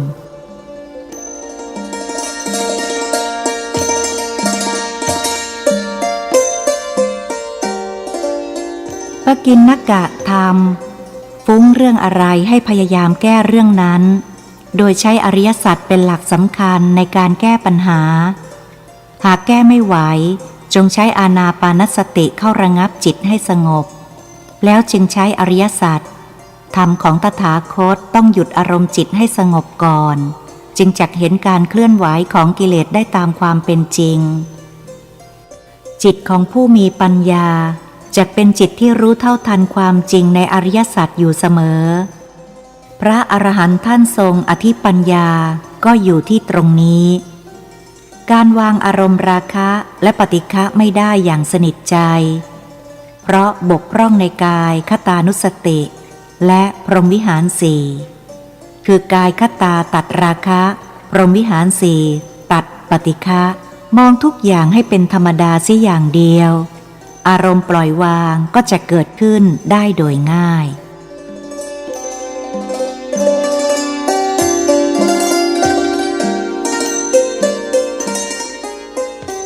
สารบัญในเล่มธรรมที่นำไปสู่ความหลุดพ้นเล่มที่11ทั้งเล่มล้วนเป็นปกิณกธรรมอยู่แล้วจึงยกตัวอย่างให้เห็นไว้เท่านั้นเดือนมกราคมพุทธศักราช 2541 หน้าที่1ถึง14ใช้บารมี10เป็นหลักสำคัญในการปฏิบัติให้อยู่ในปัจจุบันธรรมอย่ากังวลเรื่องอดีตและอนาคตจงพยายามมองธรรมดาให้เห็นเป็นธรรมดาหรือให้เห็นกฎของกรรมแล้วยอมรับจงเป็นคนทำงานอย่าเป็นคนแบกงานหรือจงเป็นนายของงานอย่าให้งานเป็นนายเราหรือยังไม่ได้ลงมือทำงานก็วิตกกังวลในงานนั้นๆทุกอย่างทั้งทางโลกและทางธรรมให้เดินสายกลางจึงจักมีผลเดือนกุมภาพันธ์พุทธศักราช 2541 หน้าที่15ถึง25จิตมีอารมณ์เดียวคือปัจจุบันเวลาโกรธโลภหลงบารมี10หายหมดทุกข้ออย่าแก้ภายนอกให้แก้ภายในให้มีอินทรีย์สังวรที่สอบตกพระนิวรณ์แทรกอย่าประมาทโดยทิ้งพระรัตนตรัยอย่าทิ้งพระให้อยู่กับพระให้มหาสติปัฏฐานสี่อยู่กับจิตเสมอกายคตาและอสุภะมรณาและอุปสมาห้ามทิ้งผู้ใดทิ้งอริยสัจผู้นั้นเป็นคนประมาทเดือนมีนาคมพุทธศักราช 2541 หน้าที่27ถึง40กฎของกรรมฝืนและเลี่ยงไม่ได้ทุกสิ่งในโลกล้วนเป็นธรรมดาซึ่งก็คืออริยสัจทรงเน้นเรื่องสัจจะบารมีและอธิษฐานบารมีตัณหา3คลองโลกพระอรหันต์เท่านั้นที่หมดอารมณ์ขี้เกียจเดือนเมษายนพุทธศักราช 2541 หน้าที่41ถึง51ผู้ใดเห็นทุกข์ผู้นั้นก็เห็นอริยสัจจิตติดกรรมก็ไม่พ้นกรรมอธิสมานกายไม่เที่ยงวิเวก3สถานที่กายใจ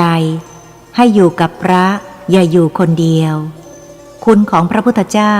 หาประมาณมิได้เดือนพฤษภาคมพุทธศักราช 2541 หน้าที่53ถึง72วัตถุมงคลป้องกันกฎของกรรมได้เพราะคนที่ดีมีศีลและมั่นคงเคารพในพระรัตนตรัยเท่านั้นแม้จะขอบารมีพระให้คุ้มครองก็ได้ผลบ้างไม่ได้ผลบ้างตามกรรมและบารมีของแต่ละบุคคลอริยสัจแปลว่าความเป็นจริงที่ทำคนให้เป็นพระอริยเจ้าค้นตัณหา3ให้พบแล้วปลดเสียความดับไม่มีเชื้อก็เข้าถึงจิตได้อย่างแท้จริงการสะเดาะเคราะห์ช่วยบรรเทากรรมหนักให้เบาลงได้หากคล่องในอนาปากองเดียวจะคุมกรรมฐานอีก39กองได้หมดเมตตาเขาแล้วเขาไม่รับก็พึงอุเบกขาเมตตาแล้วจิตเศร้าหมองก็จงอย่าทำเดือนมิถุนายนพุทธศักราช 2541 หน้าที่73ถึง90 อย่ากังวลในงานทั้งทางโลกและทางธรรมทำได้แค่ไหนพอใจแค่นั้นคือสันโดษความประมาททำให้เสียการงานทั้งทางโลกและทางธรรมกันไว้ดีกว่าแก้ทุกทั้งหมดเกิดจากความหลงในร่างกายเป็นต้นเหตุหมดหลงหรือหมดความหวั่นไหวก็จบกิจอย่าไปแก้ไขโลกให้ปล่อยวางเพราะเป็นปกติธรรมของโลกโลกธรรม8ทุกข์หรือปัญหาทุกอย่างกระทบเราได้เพราะการมีร่างกายเป็นเหตุพยายามมองทุกข์ในโลกและขันธโลกให้เป็นเรื่องธรรมดา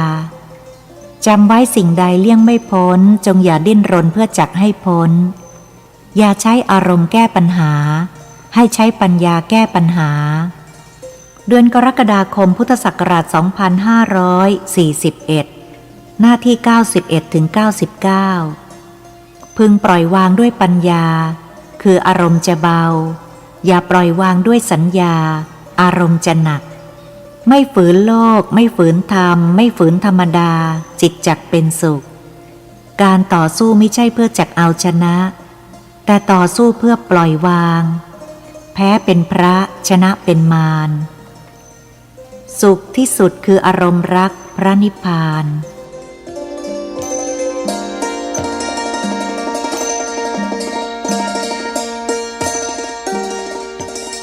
เดือนสิงหาคมพุทธศักราช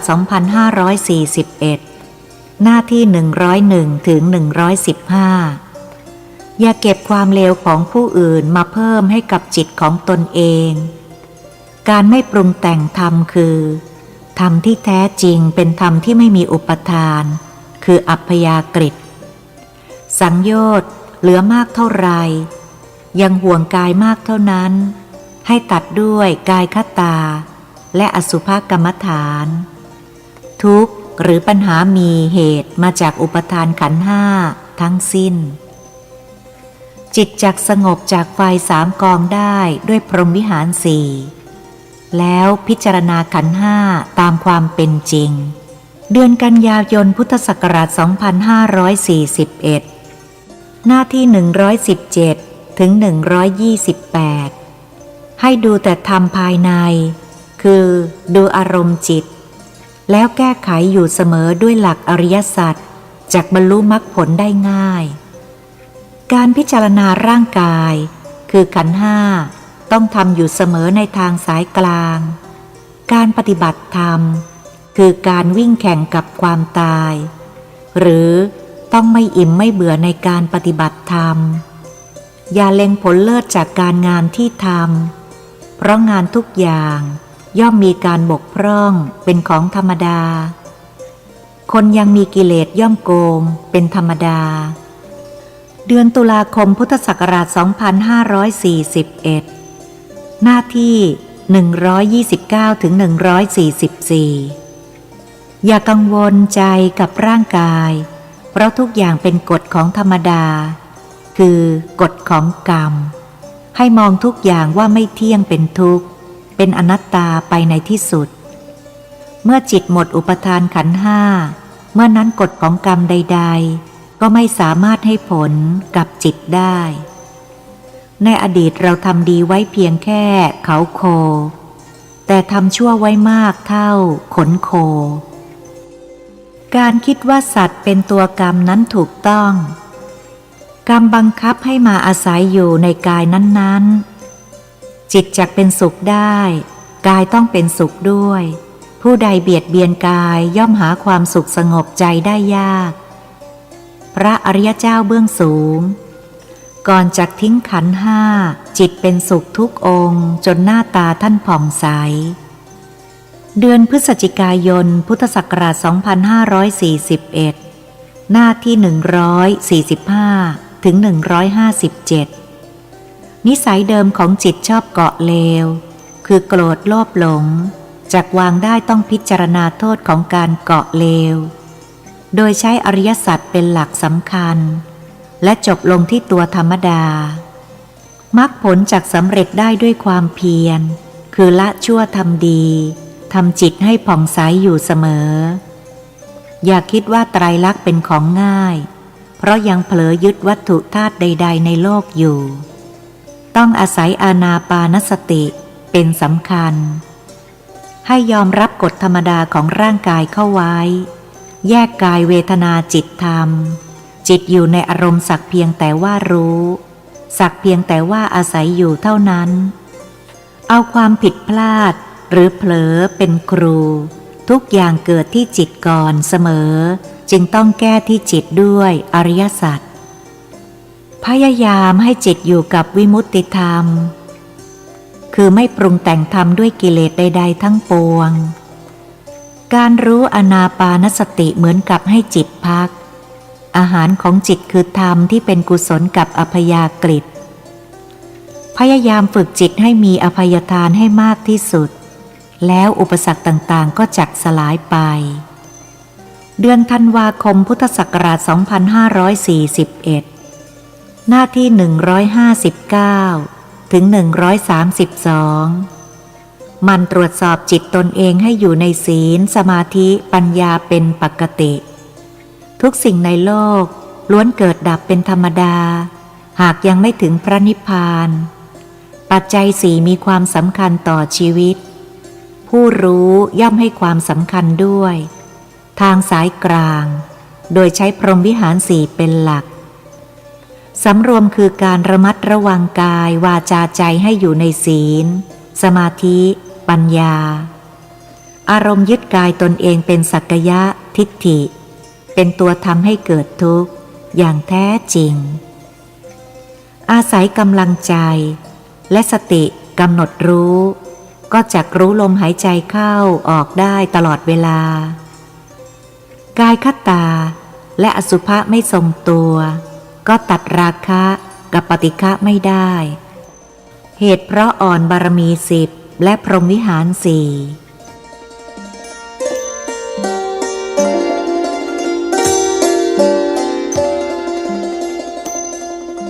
ปกิณกะธรรมหากจิตฝืดให้ฟังเทปหรืออ่านหนังสือธรรมะช่วยแก้ไขจิตได้การรับประทานหรือการให้ทานพึงดูบารมี10ควบคู่ไปด้วยเสมอจะทำให้การปฏิบัติเป็นการเจริญพระกรรมฐานไปในตัวอารมณ์พอใจกับไม่พอใจจักไม่เกิดในขณะนั้นศีล3ระดับขั้น 1. เอาศีลคุมกายให้เรียบร้อยขั้น 2. เอาศีลคุมวาจาให้เรียบร้อยขั้น 3. เอาศีลคุมใจให้เรียบร้อยก็คือกรรมบท10นั่นเองปัญญาในพุทธศาสนาคือการรู้แจ้งเห็นจริงในอริยสัจหรือการรู้เท่าทันในกองสังขารแห่งกายและจิตพิจารณาร่างกายของใครก็ไม่สำคัญเท่าพิจารณาร่างกายของตนเองเนื่องด้วยความโกรธโลภหลงก็ดีมาจากร่างกายเป็นเหตุทั้งสิ้น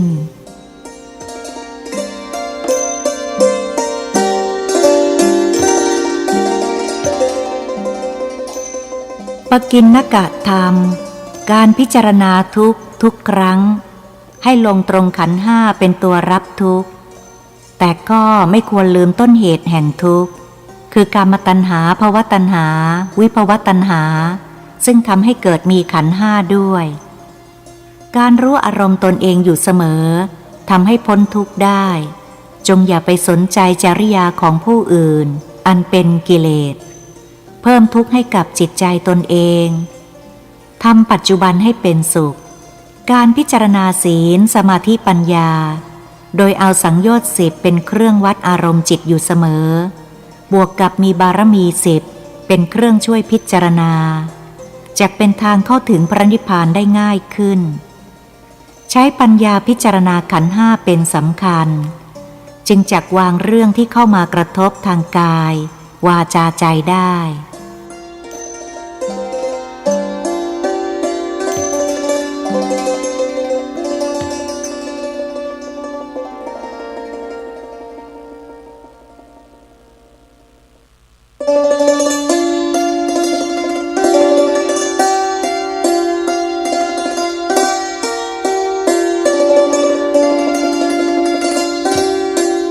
ป ธรรมเดือนมกราคมพุทธศักราช 2541 สมเด็จองค์ปฐมทรงตรัสสอนปกิณณกธรรมไว้มีความสำคัญดังนี้ 1. การรักษาอารมณ์ของจิตจะต้องเพียรดูอารมณ์ของตนเองอยู่เสมอจะเห็นสังขารอันเป็นอารมณ์ปรุงแต่งไปตามสัญญาหรือความจำอยู่เนืองๆเป็นต้นเหตุของความยึดมั่นถือมั่นคืออุปทานเป็นหนทางแห่งความทุกข์เป็นปัจจัยที่ทำให้ต้องเกิดสืบไปในภายภาคหน้าพึงเห็นการทำงานของจิตนั่นแหละจึงจะเกิดปัญญาเห็นการทำงานของรูปและนามได้เป็นหนทางการเห็นทุกข์อย่างแท้จริงและเป็นแนวทางนำไปสู่การปฏิบัติเพื่อพ้นทุกข์ได้ในที่สุดจำไว้ว่าความตั้งใจจักไปพระนิพพานอย่างเดียวนั้นยังไม่ใช่แนวทางปฏิบัติเพียงแค่ตั้งเป้าหมายจักเดินทางไปสู่จุดนั้นจักต้องเตรียมอาหารค่าใช้จ่ายยานพาหนะสิ่งจำเป็นต่างๆให้พร้อมก่อนวิธีปฏิบัติที่จักไปให้ถึงซึ่งพระนิพพานก็เช่นกันจะต้องมีศีลสมาธิปัญญาพร้อมจึงจักไปได้แต่ไม่ใช่จำศีลสมาธิปัญญาได้ด้วยความรู้แค่สัญญาคือความจำเท่านั้น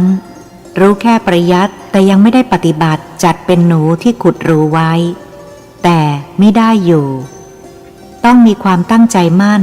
ในศีลสมาธิปัญญาด้วยกายวาจาใจให้พร้อมในคราวเดียวกันนั่นแหละคือการปฏิบัติธรรมเหล่านี้จะครบอยู่ในจิตก็ต้องอาศัยบารมี10ประการเข้าคุมใจให้พร้อมนั่นแหละการปฏิบัติในศีลสมาธิปัญญาจะไม่บกพร่องแม้แต่วินาทีเดียวเช่นทานบารมีการให้ทานคือการสละออกอยู่ตลอดเวลามีศีล5คือสละความชั่ว5ประการทิ้งไปมีศีล8สละความชั่ว8ประการทิ้งไปมีศีล10ศีล227ก็สละแม้อภิสมาจารของเณรของพระทิ้งไปมีกรรมบท10ก็สละความชั่ว10ประการทิ้งไปทิ้งจากกายวาจาใจทิ้งไปจากกายวาจาใจคือมีศีลพร้อมอยู่ในกายวาจาใจนี้ศีลบารมีการรักษาศีลมีกำลังใจรักษาศีลเต็มอยู่ตลอดเวลาโดยไม่มีจิตคิดละเมิดศีลทางจิตไม่คิดทางกายไม่ทำทางวาจาไม่พูดให้ผิดข้อบัญญัติของศีลนั้นๆอาบัติแปลว่าบาปศีลทุกข้อมีโทษแก่จิตทุกข้อพระพุทธเจ้าทุกๆพระองค์ทรงเห็นโทษคือบาปอันเกิดขึ้นกับกายวาจาใจจึงบัญญัติศีลขึ้นมาเพื่อให้พุทธบริษัทได้สำรวมกายวาจาใจไม่ให้ละเมิดในศีลนั้นๆเนกขัมมะบารมีการถือบวชด้วยกายวาจาใจในศีลนั้นๆมีพร้อมหรือยังปัญญาบารมีใช้ปัญญาใกล้ครวญในศีลสมาธิปัญญาให้ถูกต้องตามหลักพระธรรมคำสอนของพระพุทธศาสนาแล้วหรือยังที่รู้อยู่นั้นรู้ด้วยปัญญาหรือปัญญาวิริยะบารมีดูกายวาจาใจ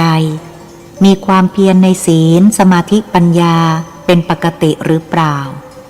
ขันติบารมีมีความอดทนต่อความชั่วที่จะมายั่วยุกายวาจาใจให้ละเมิดในศีลสมาธิปัญญาหรือเปล่าสัจจะบารมีพูดจริงทำจริงในศีลสมาธิปัญญาทั้งกายวาจาใจหรือเปล่าอธิษฐานบารมีจิตตั้งมั่นในพระนิพพานหรือเปล่าการรักษาศีลสมาธิปัญญาให้ครบทั้งกายวาจาใจในหลักของพระพุทธศาสนามีจุดมุ่งหวังอยู่ที่พระนิพพานแห่งเดียวเท่านั้นตรวจดูกายวาจาใจของตนยังตั้งมั่นอยู่หรือยัง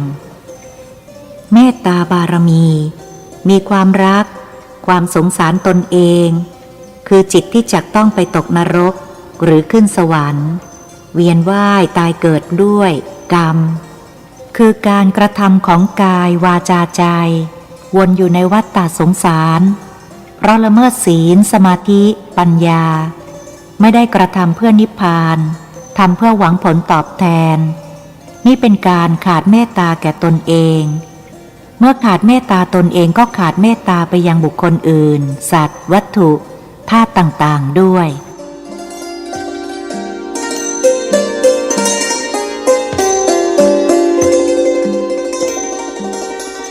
อุเบกขาบารมี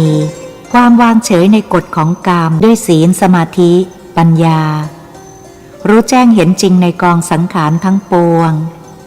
การปล่อยวางจึงจักเป็นอุเบกขาญาณแท้เห็นกฎของกรรมเป็นไปอย่างนี้แหละ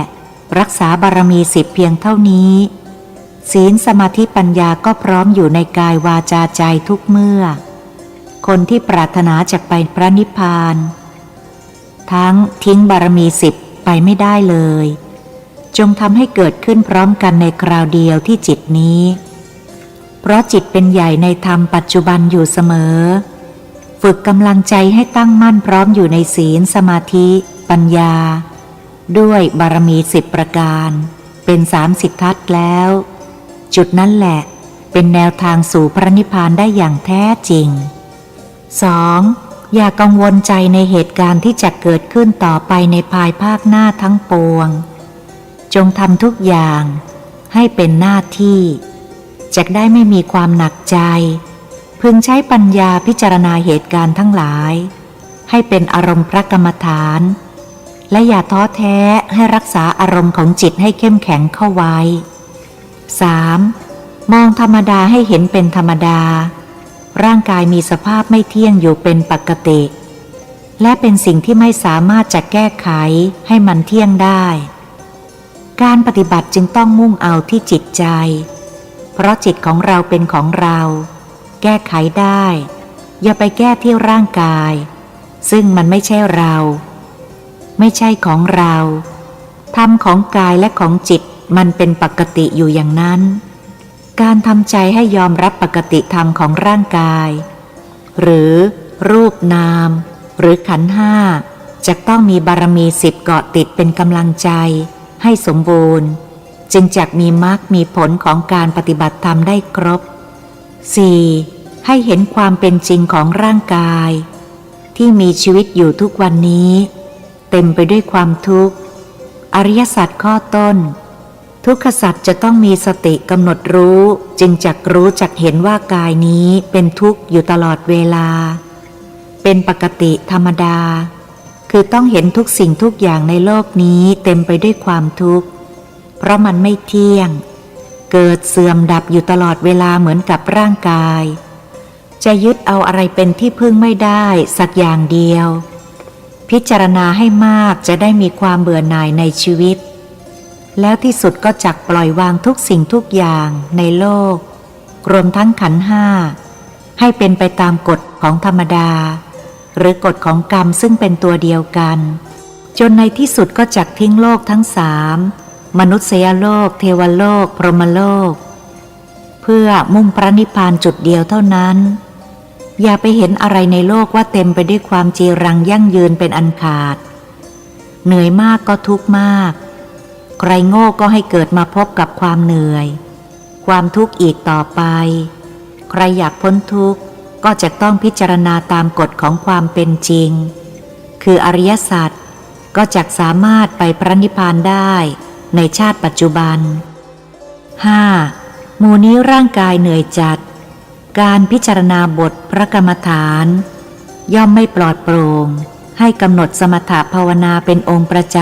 ำเพื่อบรรเทาการเหนื่อยด้วยบทอิติปิโสภควาทั้งบทการเจริญพุทธคุณธรรมคุณสังฆคุณจักช่วยบรรเทาอาการเหน็ดเหนื่อยของร่างกายลงได้ในการทำพิธีพุทธาภิเษกวัตถุมงคลที่ถูกต้องนั้นก็ใช้พุทธคุณธรรมคุณสังฆคุณทั้งสิ้นเพราะในจักรวาลนี้ไม่มีพระคุณใดที่จะยิ่งไปกว่าคุณของพระรัตนตรัยนี้อีกหากพิธีใดมีบุคคลใดใช้พระคุณหรือบารมีของตนเองปลุกเสกแล้วจัดว่าเป็นมิจฉาทิฏฐิทำไป3 เดือน3 ปีก็ยังไม่เท่ากับบารมีคุณของพระพุทธเจ้าแค่นาทีเดียว การพิจารณาให้เห็นทุกข์ของการงานที่ทำอยู่นี้ เนื่องจากการมีร่างกายไม่ทำไม่หาก็จักอยู่ไม่ได้หรือลำบากมากต่อไปในภายหน้าจึงจำเป็นจะต้องอดทนทำเพื่อร่างกายให้มีชีวิตรอดไปได้ทั้งนี้ให้ใช้อริยสัจเป็นหลักสำคัญในการแก้ปัญหาขอให้ตั้งใจไว้ทุกยากลำบากครั้งนี้เป็นครั้งสุดท้ายตายเมื่อไหร่ตั้งใจเอาไว้เลยว่าจะไม่มาเกิดอีกจิตตั้งมั่นจักไปทีเดียวคือพระนิพพานหากร่างกายไม่ดีให้นึกถึงมรณาและอุปสมานุสติให้มากจักได้ไม่ประมาทในชีวิต 6.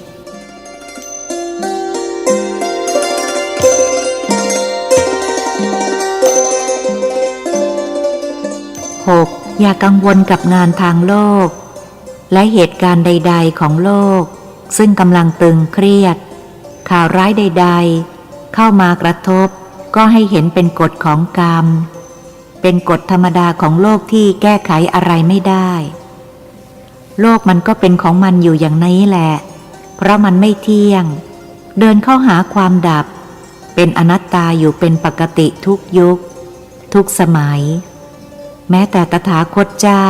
แต่ละพระองค์ในสมัยยังทรงชีวิตอยู่สภาวะข้าวยากหมากแพงฝนแล้งเกิดทุพพิฆภัยต่างๆก็มีอยู่ทุกๆพุทธันดรซึ่งจุดนั้นคนจะเห็นทุกข์มากผู้มีดวงตาเห็นธรรมก็จักมีมากแต่ในขณะเดียวกันผู้ที่ยังมีกิเลสหนาก็จักทะยานอยากมากมีตัณหามากก็จักดิ้นรนแสวงหาทรัพย์หาลาภหายศด้วยความเร่าร้อน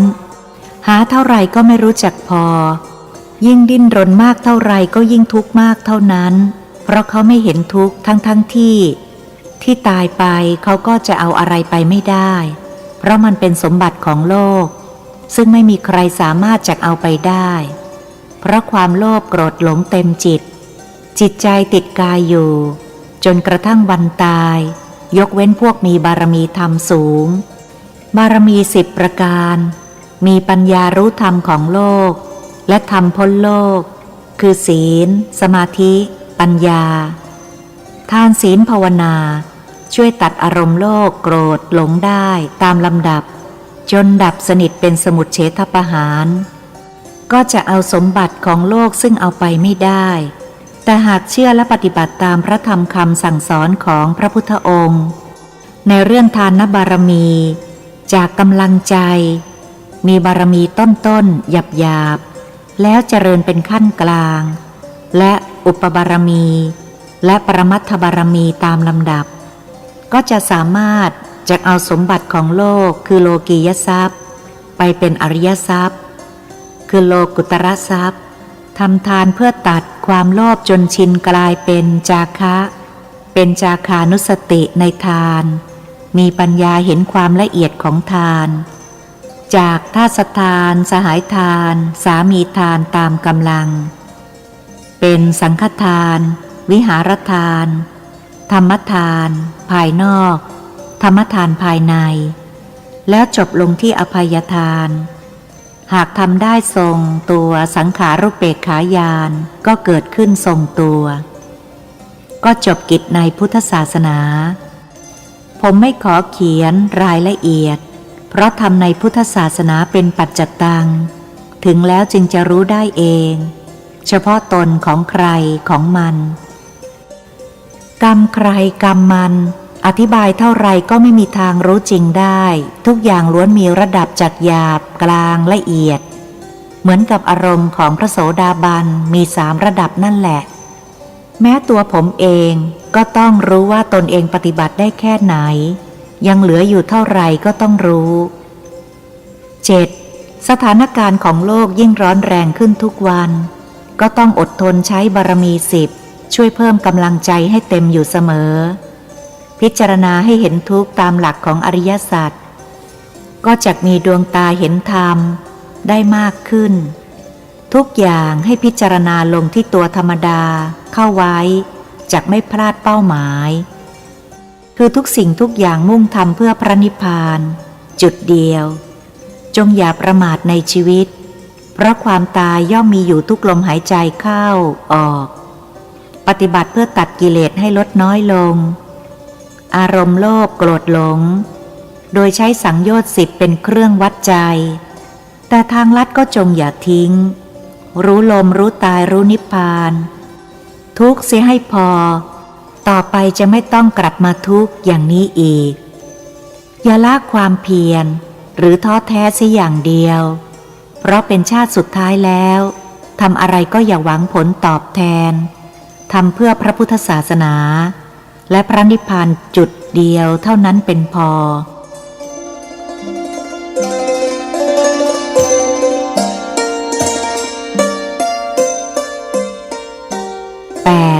เวลานี้ภัยพิบัติของธรรมชาติเริ่มจากเยือนโลกมากขึ้นทุกๆขณะเพราะคำว่าโลกแปลว่ามีความฉิบหายไปในที่สุดโลกนี้มีทุกขังเป็นเบื้องต้นไม่สามารถจะทรงตัวอยู่ในสภาพเดิมสภาวะเดิมได้มีอนิจจังไม่เที่ยงแท้แน่นอนเป็นท่ามกลาง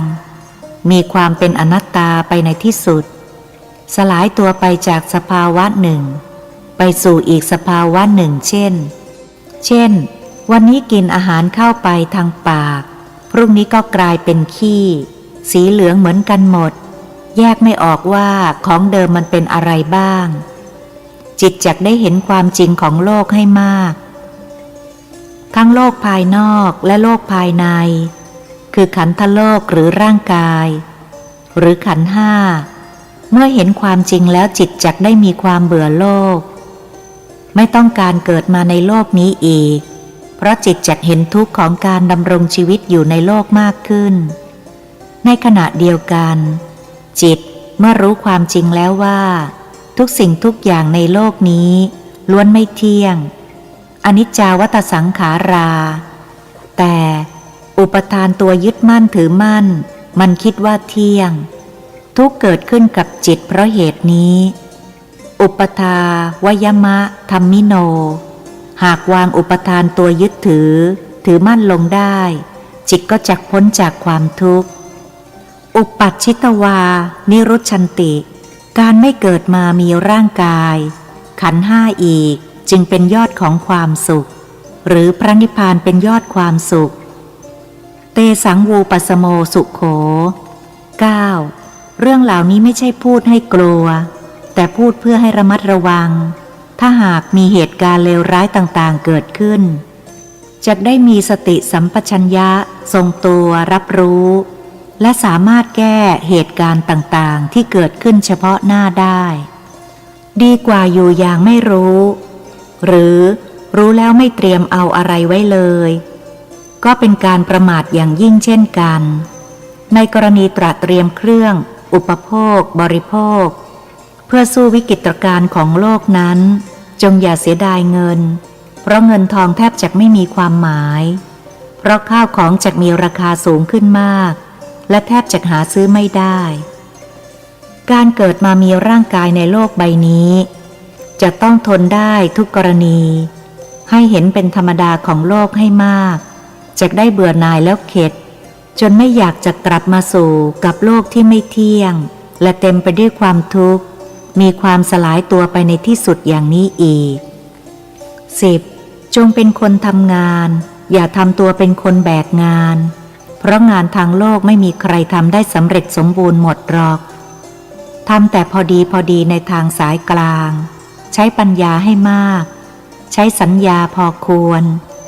จงเป็นนายของงานอย่าให้งานมาเป็นนายเราอย่าลืมอารมณ์จิตที่ติดงานเกาะงานคือยังไม่ได้ลงมือทำงานจิตก็วิตกกังวลในงานนั้นๆเสียก่อนแล้วนั่นเองจงอย่าสร้างปัญหาเสียก่อนที่ปัญหาจะเกิดจงอย่าทุกข์เสียก่อนทุกข์จะเกิดหรือจงอย่าตีตนไปก่อนไข้แต่ทุกอย่างจงลงอยู่ในเรื่องของความไม่ประมาททั้งสิ้นให้ศึกษาธรรมที่ตรัสไว้ในข้อที่แล้วด้วยการพิจารณาเห็นทุกข์จากการมีร่างกายนั้นเป็นของดี และถูกต้องแต่จิตต้องไม่ทุกข์หงุดหงิดเศร้าหมองไปกับมันตามหลักจะต้องพิจารณาให้ลงตัวเป็นธรรมดาให้ได้จุดนั้นนั่นแหละคือความถูกต้องที่แท้จริงการเตรียมงานจงอย่าเอาจิตไปเกาะทุกข์ล่วงหน้าทุกอย่างทำไปตามหน้าที่แล้วรักษาอารมณ์ให้สบายๆอย่าเครียดคอยปรับอารมณ์ลงมาสู่อารมณ์เบาๆสบายๆแม้งานจะยุ่งยากเพียงใดจุดนั่นแหละจะเป็นการวัดอารมณ์ของใจอย่าให้เครียดหรือเหนื่อยตามงานเวทนาที่มีอยู่นี้ไม่ใช่เราไม่มีในเรางานจำเป็นต้องทำเพราะเป็นหน้าที่แต่เมื่อเลิกแล้วก็ปล่อยวางอย่าไปเครียดตามงาน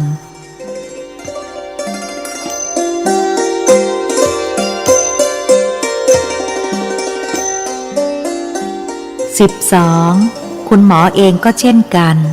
การทำงานให้ระมัดระวังด้วย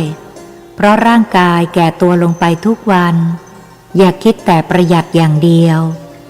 หากร่างกายเป็นอะไรลงไปก็ไม่คุ้มอย่าคิดว่าหากป่วยก็มีคนอื่นคอยช่วยเหลือเมื่อถึงคราวล้มป่วยเข้าจริงๆจากมุ่งหวังให้ใครช่วยใครนั้นก็ยากเต็มทีต้องมุ่งช่วยตนเองเป็นหลักใหญ่ทำอะไรให้ยึดหลักมัชฌิมาเข้าไว้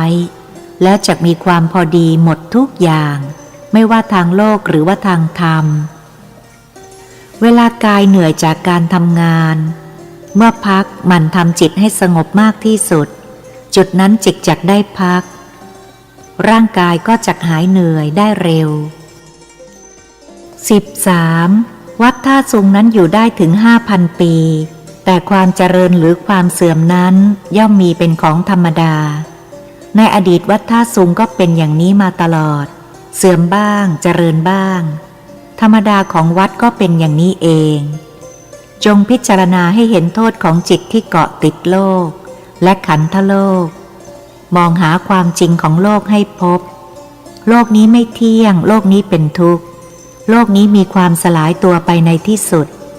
อะไรเป็นปัจจัยก็ตัณหา3นี่แหละครองโลกอารมณ์โลภโกรธหลงซึ่งไม่ใช่เรื่องผิดปกติอดีตก็เป็นอย่างนี้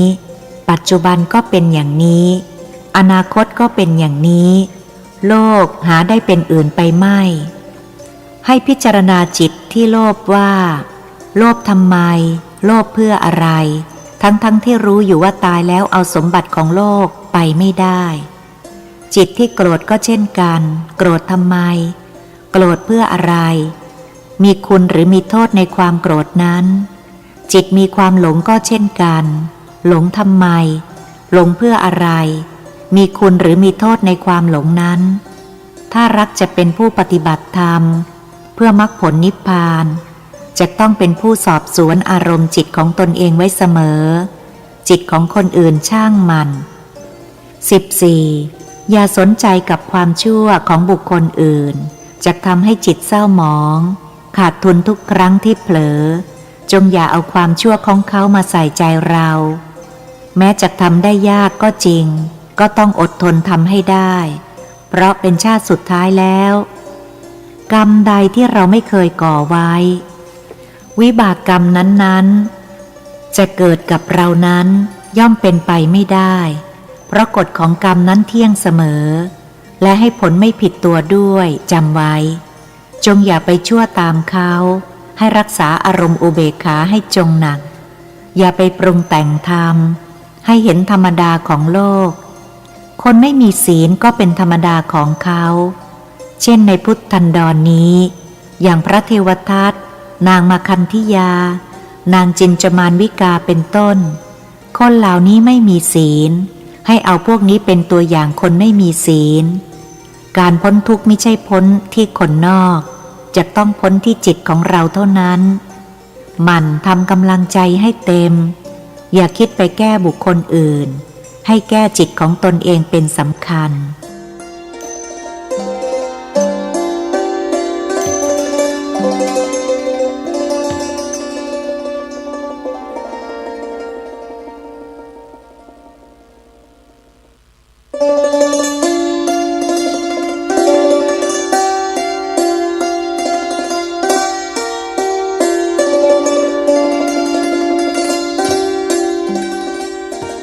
ระธรรมในเดือนกุมภาพันธ์พุทธศักราช 2541 สมเด็จองค์ปฐมทรงตรัสสอนปกิณกธรรมไว้มีใจความสำคัญดังนี้ 1. ขณะที่กำลังมีอารมณ์โกรธเวลานั้นบารมี10ขาดทุกข้อเนื่องด้วยอกุศลกรรมเข้าครอบงำจิตบังคับจิตเวลานั้นก็หมดกำลังที่จะต้านทานความชั่วได้เพราะจิตมีแต่ธรรมปัจจุบันขณะใดที่จิตถูกอกุศลเข้าครอบงำในธรรมปัจจุบันเวลานั้นจะไม่มีอารมณ์อื่นเข้ามาแทรกได้จิตมีอยู่อารมณ์เดียวคือธรรมปัจจุบันเมื่ออกุศลเข้าครอบงำจิตกรรมที่เป็นกุศลก็เกิดไม่ได้เพราะจิตมีแต่ธรรมปัจจุบันขณะใดที่จิตถูกอกุศลเข้าครอบงำในธรรมปัจจุบันเวลานั้นจะไม่มีอารมณ์อื่นเข้ามาแทรกได้จิตมีอยู่อารมณ์เดียวคือธรรมปัจจุบันเมื่ออกุศลเข้าครอบงำจิตกรรมที่เป็นกุศลก็เกิดไม่ได้หรือเกิดได้ยากยิ่งดังนั้นในเวลานั้นบารมี10จึงขาดหมดทุกข้อกำหนดดูอารมณ์ของจิตให้ดีๆจะเห็นว่าอารมณ์เกิดดับและแปรปรวนไปทุกๆขณะจิตขณะอกุศลเกิดดังนั้นไม่ต้องศึกษาอะไรให้ดีกว่าเรื่องกายเวทนาจิตและธรรม2ข้อแรกเป็นเรื่องของกายก็เป็นธรรมดาของกาย2ข้อหลังเป็นเรื่องอารมณ์ของจิตก็เป็นธรรมดาของจิตผู้รู้จริงคือจิตซึ่งเป็นตัวเราเห็นสันตติธรรมภายนอกที่กายเราและเห็นสันตติธรรมภายในคืออารมณ์จิตของเราเองซึ่งเกิดดับอยู่ตลอดเวลาหากทำได้จิตก็จักพ้นทุกข์ได้ในชาติปัจจุบันนี้แน่นอน 2. อากาศร้อนจิตจงอย่าร้อนไปกับอากาศแม้มีเรื่องกระทบกระทั่งใจจากเหตุการณ์ต่างๆก็พึงวางอารมณ์จิตให้เยือกเย็นอย่าแก้โลกอย่าไปแก้คนให้แก้อารมณ์จิตของตนเองเพราะเราตั้งใจจักไปพระนิพพานก็จงปล่อยวางทุกสิ่งทุกอย่างให้ดีได้ค่อยๆฝึกไปให้พิจารณาตามหลักของความเป็นจริงโลกนี้ที่สุดไม่มีอะไรเหลือคนสัตว์วัตถุธาตุตายเหมือนกันหมดแม้ร่างกายจิตเราอาศัยอยู่เช่นกันเพราะฉะนั้นพึงเร่งมรรคทางจิตให้มากเพื่อจักถึงผลของการที่จักไม่ต้องกลับมาเกิดอีกจิตใครที่ไหนอื่นก็ไม่สำคัญที่จิตของตนใครจักเป็นอย่างไรก็เรื่องของเขาสุดแล้วแต่กฎของกรรมจักทำให้เป็นไปอย่าไปขวางกรรมของเขาปล่อยวางไม่รับแผ่เมตตาจิตให้มากแล้วเหตุการณ์ทุกอย่างจะคลี่คลายไปเอง 3. การกระทบกระทั่งทั้งหมดมีได้ก็เพราะมีร่างกายอายตนะ6ภายในที่รับการสัมผัสอายตนะ6ภายนอกจึงเป็นเหตุให้เกิดทุกข์อันเนื่องจากความไม่เที่ยงนั้นพิจารณาให้เห็นชัดจึงจักปล่อยวางได้เช่นอายุมากขึ้นร่างกายก็เริ่มอ่อนแอมีอาการเจ็บป่วยบ่อยขึ้นก็ให้เป็นเรื่องธรรมดาของร่างกายชีวิตยังอยู่ก็ต้องดูแลร่างกายไปตามหน้าที่ในทางสายกลางหรือใช้พรหมวิหาร4เป็นหลักคนมีครอบครัวก็ต้องมีเรื่องมากระทบให้เกิดอารมณ์พอใจบ้างไม่พอใจบ้างเป็นธรรมดาตามกฎของกรรมให้พยายามปล่อยวางให้มากลงตัวธรรมดาให้มาก 4. การวางอารมณ์จิตเป็นเรื่องสำคัญมากเพราะบางครั้งหรือบ่อยครั้งที่นิวรณ์5เข้าแทรกทำให้คิดผิดปฏิบัติผิดได้ดังนั้นจึงพึงให้ความสำคัญกับอารมณ์ของจิตให้มากเวลานี้ทฤษฎีแอลมิโนกับลามิน่าปรากฏแก่โลกภัยธรรมชาติย่อมเกิดขึ้นได้เหนือความคาดหมายเสมอ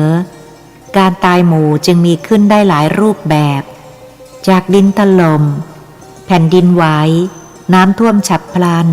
ฝนตกมากเกินพอดีลมพัดแรงเป็นพายุหมุนรุนแรงในระดับต่างๆไฟไหม้จากอุบัติเหตุและฟ้าผ่าเป็นต้นจึงพึงสังวรเตือนจิตและเตรียมจิตให้พร้อมและจิตจะต้องพร้อมทิ้งพร้อมละวางทุกสิ่งทุกอย่างโดยไม่ห่วงอะไรทั้งหมดแม้แต่ร่างกายมุ่งจุดเดียวที่จะไปคือพระนิพพาน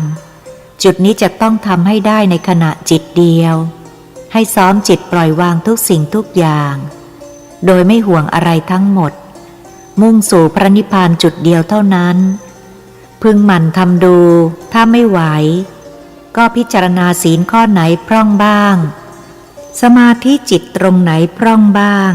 นิวรณ์ข้อไหนกวนบ้างปัญญารู้แจ้งตามความเป็นจริงของร่างกายตรงไหนพร่องบ้างแล้วตรวจดูบารมี10จุดไหนยังอ่อนแอบ้างเสริมกำลังใจให้เต็มค่อยๆทำไปไม่นานก็จักคล่องตัวได้เอง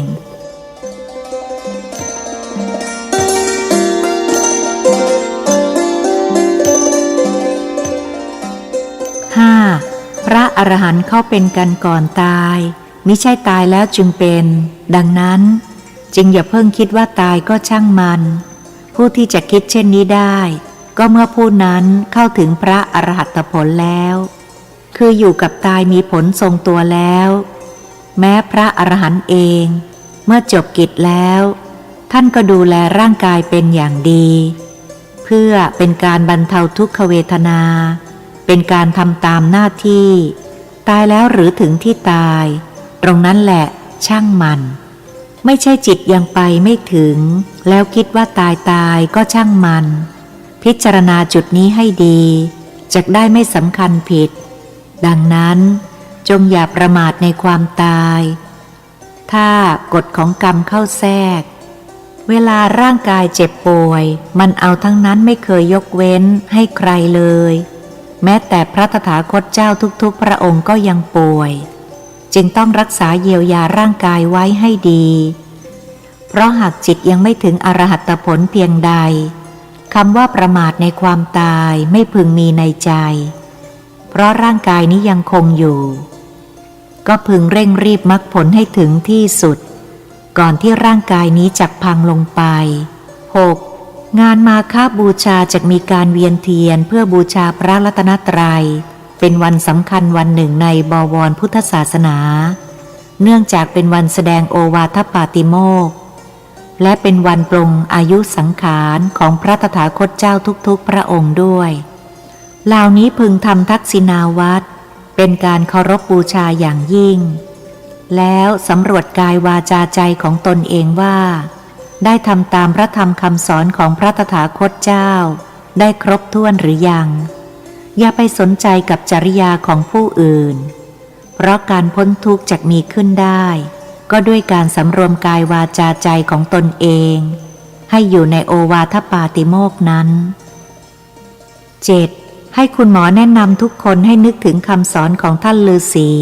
คือนึกถึงพระพุทธเจ้าพระธรรมพระอริยสงฆ์ไว้เป็นที่พึ่งก่อนออกจากบ้านให้ภาวนาพุทโธแล้วกลืนน้ำลาย3 จบก็จะปลอดภัยถ้าหากไม่แน่ใจวัตถุมงคลทุกชนิดที่ท่านฤาษีได้อาราธนาพระพุทธเจ้าทำเอาไว้ก็ใช้ได้ทุกอย่างแม้ทรายเสกพระธาตุรวมตัวน้ำมนต์ชาตรีก็สามารถกันสารพิษหรือกันมันตภาพรังสีได้รวมทั้งผ้ายันต่างๆด้วยเหล่านี้เป็นต้นแต่อย่าลืมว่าทุกคนต้องตายให้เตรียมจิตเตรียมใจให้พร้อมถ้ากฎของกรรมเข้ามาถึงก็หนีไม่พ้นเช่นกันไม่ว่าจะอยู่ที่ไหนในโลกยกเว้นที่เดียวคือพระนิพพาน 8. การมีชีวิตร่างกายอยู่ก็อยู่อย่างผู้ไม่ประมาทและเมื่อความตายเข้ามาถึงพร้อมที่จะละร่างกายไปได้โดยไม่มีความกังวลเกี่ยวกับร่างกายเพราะซ้อมตายและพร้อมที่จะตายไว้เป็นปกติธรรมของจิตด้วยความไม่ประมาทมีมรณาและอุปสมานุสติอยู่เสมอผ ผู้มีสติสัมปชัญญะอยู่ย่อมไม่ประมาททั้งการอยู่และการตายจงพยายามทำความไม่ประมาทให้ถึงพร้อมในทุกๆอิริยาบถและทุกๆขณะจิตเถิด 9. กำหนดรู้ในเวทนาที่เกิดขึ้นแก่ร่างกายนี้ว่าไม่ใช่เราไม่ใช่ของเราพึงพิจารณาเวทนาให้มากรวมทั้งพึงถวายสังฆทานอุทิศให้แก่เจ้ากรรมนายเวรที่ทำให้เกิดอาการมึนศีรษะวิงเวียนจักอาเจียนนับเป็นภาระกฎของกรรมของสุราเมรัยในอดีตชาติให้ผลในครั้งนี้ด้วยจะทำให้ผลของกรรมทุเลาเบาบางลงได้แล้วให้เห็นเป็นปกติของร่างกายความไม่เที่ยงเป็นของธรรมดาของร่างกายถ้าไม่มีร่างกายสักอย่างเดียวความเดือดร้อนต่างๆอันเนื่องด้วยร่างกายก็จักไม่มีให้พิจารณารูปเวทนาสัญญาสังขารวิญญาณให้มากอย่าสักแต่ว่ารู้โดยสัญญาเท่านั้นหากยังไม่เข้าถึงจิตเพียงใดก็ยังไม่ใช่ปัญญาที่แท้จริงตัวปัญญาที่แท้จริงเกิดขึ้นก็จักปล่อยวางทุกสิ่งทุกอย่างได้หมดรวมทั้งขันธ์ห้าของตนเองด้วยจำไว้รูปเวทนาสัญญาสังขารวิญญาณนี้ไม่ใช่เราไม่มีในเราแยกส่วนออกมาให้ได้จิตจักไม่เดือดร้อนไปกับขันธ์ห้า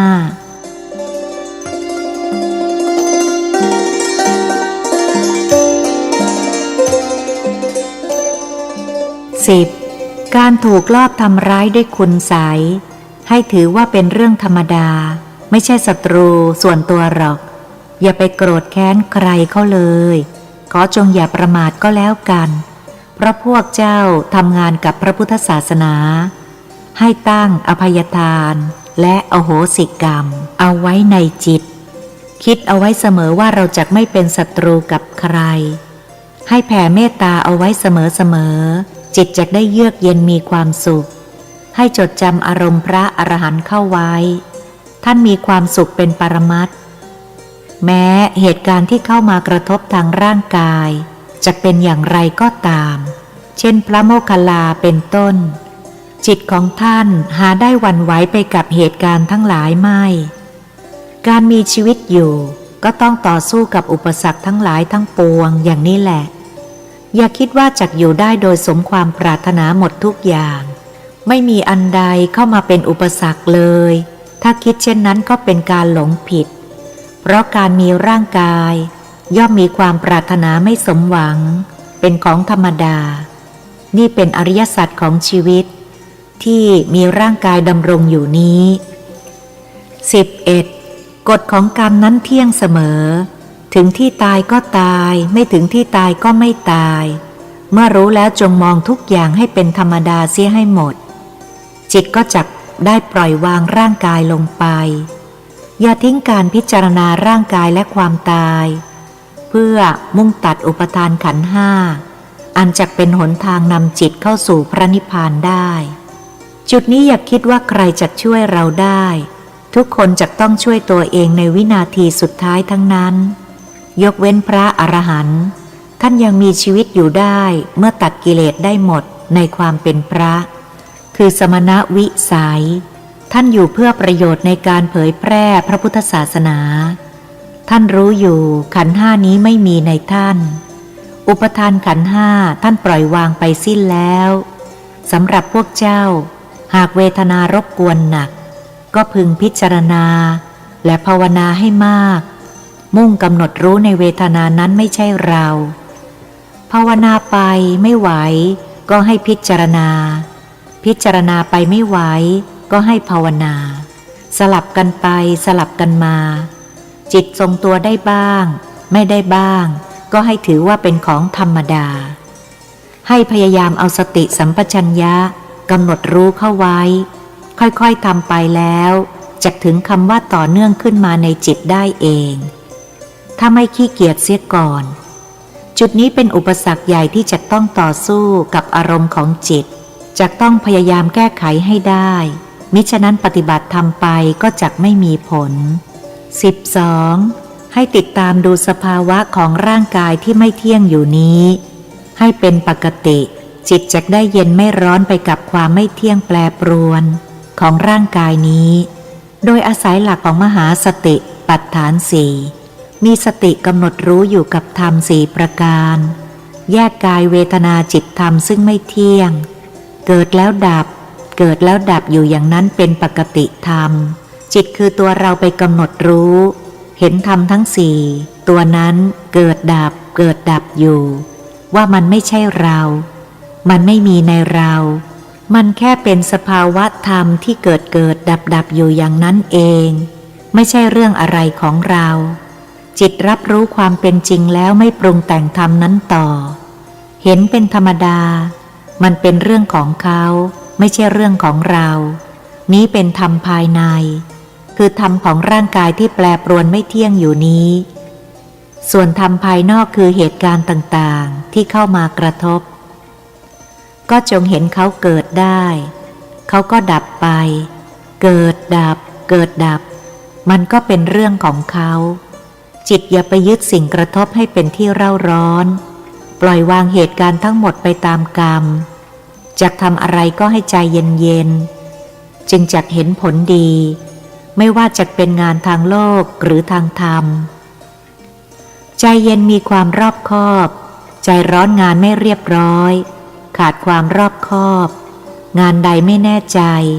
ให้ใคร่ครวญพิจารณาเสียก่อนจึงทำนั่นแหละจะได้ผลสมบูรณ์ 13. จงอย่าประมาทในเหตุการณ์ทั้งปวงเพราะความสงบภายนอกจักหาได้ยากเข้าทุกทีจงหมั่นรักษาความสงบจิตให้มากเพราะภายนอกยิ่งร้อนมากเท่าไรจะต้องรักษาภายในให้เย็นมากเท่านั้นพยายามพิจารณาหาเหตุหาผลให้มากด้วยอริยสัจแล้วจักปล่อยวางเหตุการณ์ภายนอกลงได้พิจารณาลงในความไม่เที่ยงทั้งหมดยึดถืออะไรไม่ได้เลยในโลกนี้มองทุกอย่างให้เห็นตามความเป็นจริงจิตจึงจักวางได้การปฏิบัติธรรมให้ได้ผลจักต้องเดินตามพระธรรมคำสอนของพระตถาคตเจ้าอย่าออกนอกลู่นอกทางจักไม่มีผลโดยให้มุ่งตัดกิเลสที่ใจของตนเป็นสำคัญอย่าไปสนใจกับกิเลสของบุคคลอื่นมองดูทุกอย่างตามความเป็นจริงจักมีการปล่อยวางความโกรธโลภหลงได้ง่ายอย่าไปแบกโลกและอย่าแบกธรรมโลกก็เป็นอย่างนี้เป็นปกติธรรมก็เป็นอย่างนี้เป็นปกติอย่าคิดว่ามีอะไรผิดธรรมดาเป็นอันขาด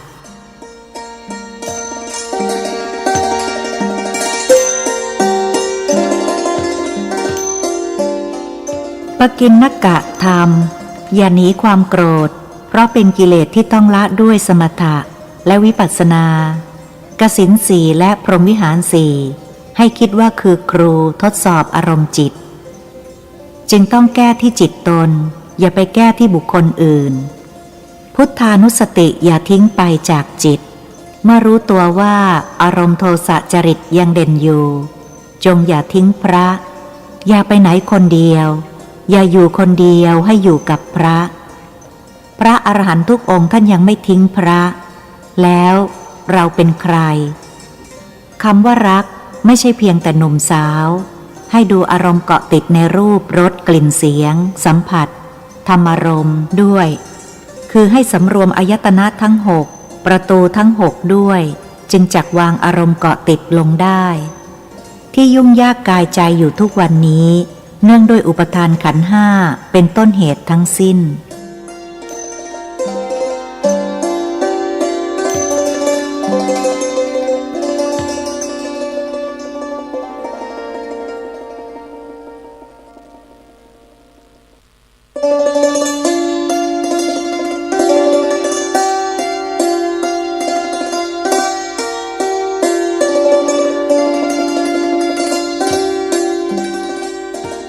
พระธรรมเดือนมีนาคมพุทธศักราช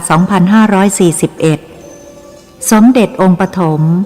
ทรงตรัสสอนปกิณณกะธรรมไว้มีความสำคัญดังนี้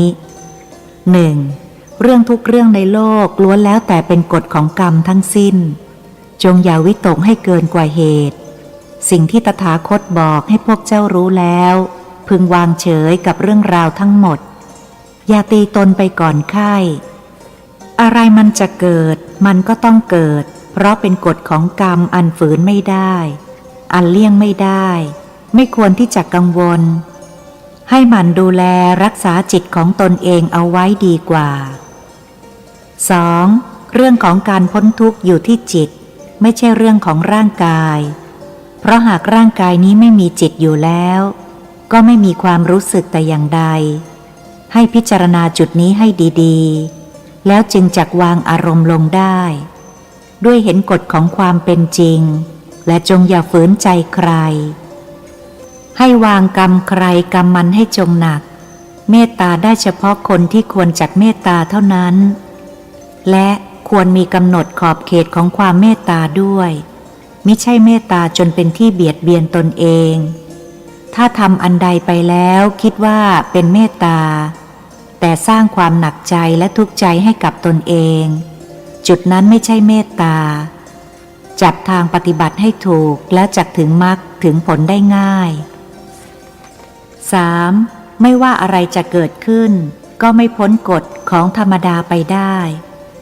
แต่ที่ไม่เห็นก็เพราะโมโหมันปิดบังจิตอยู่จุดนี้สำคัญมากจะต้องใช้ปัญญาจึงจักเห็นได้ชัดและเมื่อลงกฎธรรมดาได้แล้วจิตก็จักเป็นสุขและสงบเนื่องจากไม่ฝืนในกฎของธรรมดานั้นๆ 4. จงอย่าไปเดือดร้อนกับกรรมของบุคคลอื่นให้ทำใจอยู่ในขอบเขตกรรมของตนเองก็พออะไรมันผ่านมากระทบแล้วก็ให้มันผ่านไปเลยแยกแยะให้ออกว่าสิ่งเหล่านี้มิใช่เรื่องที่เป็นสาระอันพึงจักยึดถือไม่ใช่เป็นปัจจัยนำจิตให้เข้าถึงซึ่งพระนิพพานพยายามทำหน้าที่ของตนให้ดีที่สุดโดยรักษากำลังใจในการทำหน้าที่ของตนให้เต็มเท่านั้นผลจักเป็นอย่างไรได้แค่ไหนก็พอใจแค่นั้นแม้จักถูกตำหนิในบางครั้งก็ถือว่าเป็นเรื่องธรรมดาเพราะทุกคนมีโอกาสผิดพลาดได้มีแต่พระตถาคตเจ้าเท่านั้นที่จักไม่พลาดเลยดังนั้นเมื่อมีการผิดพลาดขึ้นครั้งใดแม้จักทำด้วยกำลังใจเต็มที่แล้วก็ให้ถือว่าเป็นเรื่องธรรมดาเหตุอันใดแก้ไขได้ก็แก้ไขแก้ไม่ได้ก็ไม่ต้องแก้ยึดเอาธรรมดาเป็นที่ตั้งแล้วจิตจักได้เป็นสุขสงบเยือกเย็นขึ้น 5. อะไรมันจะเกิดมันก็ต้องเกิดทุกสิ่งทุกอย่างเป็นกฎของธรรมดาเรื่องกับภัยธรรมชาติภัยจากสงครามแม้แต่เรื่องใดๆที่เกิดขึ้นกับประเทศไทยกับวัดก็ล้วนเป็นกฎของธรรมดาอย่าไปวิตกกังวลวางจิตให้ยอมรับธรรมดาก็จักไม่เป็นทุกข์การฝืนโลกฝืนธรรมฝืนสังขารร่างกายล้วนเป็นโทษมากกว่าเป็นคุณทุกอย่างต้องเดินสายกลางทั้งทางโลกและทางธรรมทำใจให้ยอมรับกฎของธรรมดากฎของกรรมตั้งใจชดใช้กรรมไปเรื่อยๆตายเมื่อไหร่ก็มุ่งสู่พระนิพพานเมื่อนั้นการหมดภาระของขันธ์ห้าย่อมเป็นสุขอย่างยิ่งขอให้พวกเจ้ามุ่งหวังเข้าไว้อย่าทำอารมณ์ใจให้พร่องไปกับอุปสรรคที่เข้ามาทดสอบจิตใจของแต่ละคนให้เอาทุกสิ่งทุกอย่างเป็นกรรมฐานแล้วจะเกิดประโยชน์ในการปฏิบัติธรรม 6. วางอารมณ์ให้เป็นปล่อยเหตุที่ทำให้เกิดความร้อนใจทั้งหมดอย่าไปยึดถือเอามาเป็นความทุกข์ทุกสิ่งล้วนเป็นของธรรมดา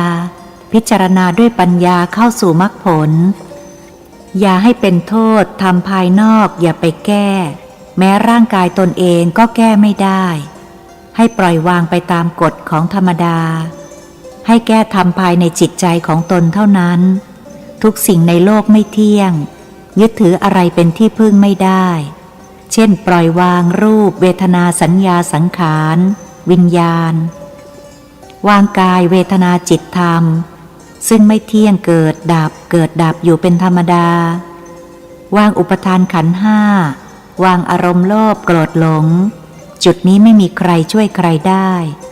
มีแต่คำแนะนำเท่านั้นที่ให้กันได้การตัดกิเลสจะต้องใช้กำลังใจเต็มตัดด้วยตนเองและตั้งใจทำจริงๆจึงจักทำได้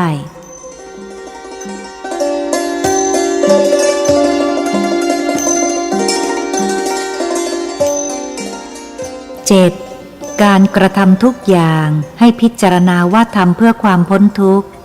เพื่อพระนิพพานหรือเปล่า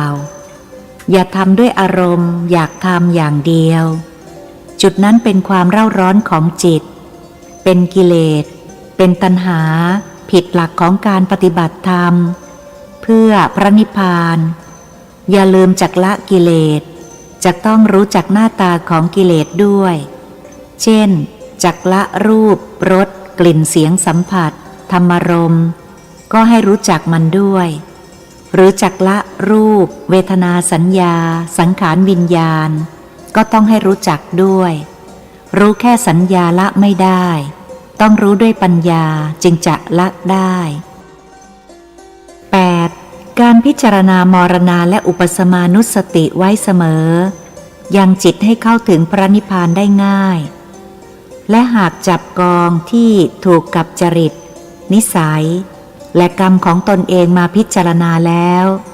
จะได้มรรคผลคืบหน้าได้ง่ายอย่าทำแบบจับจดหรืออะไรๆก็จำได้หมดแต่ทำอะไรไม่ได้สักอย่างเดียวจักไม่ได้ผลให้กำหนดบทใดบทหนึ่งขึ้นมาที่จิตมันชอบแล้วทำอย่างจริงๆจังๆจุดนั้นก็จักได้ผลและหากมีปัญญาบารมีดีก็จักได้กองอื่นๆหมดเช่นกันอย่าท้อแท้ร่างกายมันจักเป็นอย่างไรก็เรื่องของร่างกายมันอารมณ์นี่แหละคืออารมณ์ช่างมันหรืออุเบกขาของร่างกายในบารมี10ที่แท้จริง 9. ให้เข้มแข็งและอดทนกับอุปสรรคที่เข้ามากระทบทั้งปวงและฝึกจิตของตนให้เป็นที่พึ่งแห่งตนอย่าท้อถอยเนื่องด้วยในโลกนี้ไม่มีใครอยู่เป็นที่พึ่งของใครได้ไปตลอดชีวิตดังนั้นการฝึกจิตของตนเองเพื่อไม่ให้ฝืนกฎของความเป็นจริงจะต้องพิจารณาให้จิตยอมรับกฎของความเป็นจริงอยู่เสมอจิตจักได้เข้มแข็งไม่อ่อนแอมีความสงบสุขเนื่องด้วยไม่ฝืนความเป็นจริงนั้นที่กล่าวมาเหล่านี้เป็นการปฏิบัติยากแต่จะต้องทำให้ได้ถ้าหากมุ่งหวังจักไปพระนิพพานในชาติปัจจุบัน 10. หามัชฌิมาของร่างกายให้พบกายเป็นสุขจิตผู้อาศัยอยู่ก็เป็นสุขการปฏิบัติธรรมจะต้องอาศัยทางสายกลางจุดนี้จะต้องสำรวจกายและจิตของตนเองโดยหาความจริงของกายและจิตให้ชัดเจนแล้วตรงจุดนั้นนั่นแหละจะควรค่าแก่การปฏิบัติธรรมอย่างยิ่งอย่าเบียดเบียนกายและใจของตนเองก็จะพบความสุขของมรรคผลปฏิบัติอย่างแท้จริง 11. ให้พยายามปล่อยวางทุกสิ่งทุกอย่างที่เข้ามากระทบจิตใจคิดว่าเป็นเรื่องธรรมดาอย่าฝืนใจใครเพราะยากที่จะแก้ไขบุคคลอื่นได้และเป็นกฎของธรรมดาเนื่องด้วยคนต่างคนมีความคิดเป็นของตัวแล้วก็มักจะยึดความคิดเห็นของตัวเองว่าถูกต้องอยู่เสมอซึ่งจุดนี้เป็นเหตุของความกระทบกระทั่งจิตใจ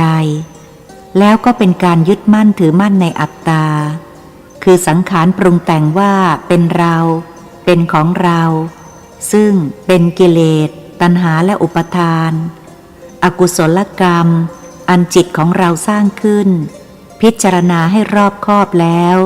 จะเห็นต้นเหตุแห่งความทุกข์อันเกิดจากสังขารที่ปรุงแต่งนี้ให้ถอยออกมาพิจารณาให้ละเอียดอีกขั้นหนึ่งแล้วจะเห็นอัตตาที่เข้าไปยึดมั่นถือมั่นในสังขารปรุงแต่งอย่างชัดเจนจะเห็นโทษของการยึดสังขารอารมณ์ปรุงแต่งอย่างมากมายแล้วเมื่อจิตยอมรับก็จะรู้จักปล่อยวางอย่างแท้จริง 12. การเจ็บป่วยเป็นของธรรมชาติที่ไม่มีใครฝืนมันได้ธรรมะของตถาคตเจ้ามีแต่ธรรมดาทั้งหมดจิตจักพ้นทุกข์ได้ก็ต้องพิจารณาถึงตัวธรรมดาให้มากเนื่องด้วยที่ทุกข์อยู่ทุกวันนี้ก็เพราะจิตไปฝืนธรรมดาไม่อยากให้เป็นไปตามธรรมดาตัณหาสามครองโลกหรือเป็นต้นเหตุที่ทำให้เกิดทุกข์ใจกฎของกรรมที่เกิดกับชีวิตของแต่ละคนทุกวันนี้ก็เช่นกันเป็นธรรมหรือเป็นกรรมที่มาแต่เหตุทั้งสิ้นซึ่งเป็นอริยสัจที่ไม่ควรไปฝืนพยายามสอนจิตให้ไปรับธรรมหรือกรรมจิตก็จักไม่ทุกข์ไปกับกฎของกรรมเหล่านั้นอย่าฝืนโลกอย่าฝืนธรรมหรือกรรมการเกิดแก่เจ็บป่วยความปรารถนาไม่สมหวังการพลัดพรากจากของรักของชอบใจล้วนเป็นทุกข์แม้แต่ในที่สุดความตายเข้ามาถึงก็เป็นทุกข์ทุกข์เพราะอะไรทุกข์เพราะจิตไปยึดว่าเป็นเราเป็นของเราในปัญจขันธ์นี้ขันธ์ห้าไม่มีในเราไม่ใช่ของเราเป็นอริยสัจผู้เข้าถึงความเป็นพระอริยเจ้าจักยอมรับนับถือสิ่งเหล่านี้ว่าเป็นของจริงจิตผู้ไม่ฝืนความจริงจึงไม่ทุกข์ไปกับปัญจขันธ์ที่แปรปรวนไปตามสภาพนั้นๆเนื่องด้วยท่านเห็นเป็นของธรรมดาเสียแล้วจิตเป็นสุขมีพระนิพพานเป็นที่ตั้งมั่นอยู่ในจิตตายเมื่อไหร่ก็พ้นทุกข์เมื่อนั้นให้สังเกตจุดนี้เอาไว้ให้ดีๆแล้วเพียรปฏิบัติตามเพื่อจักได้พ้นทุกข์ของปัญจขันธ์เข้าถึงพระนิพพานได้ในชาติปัจจุบัน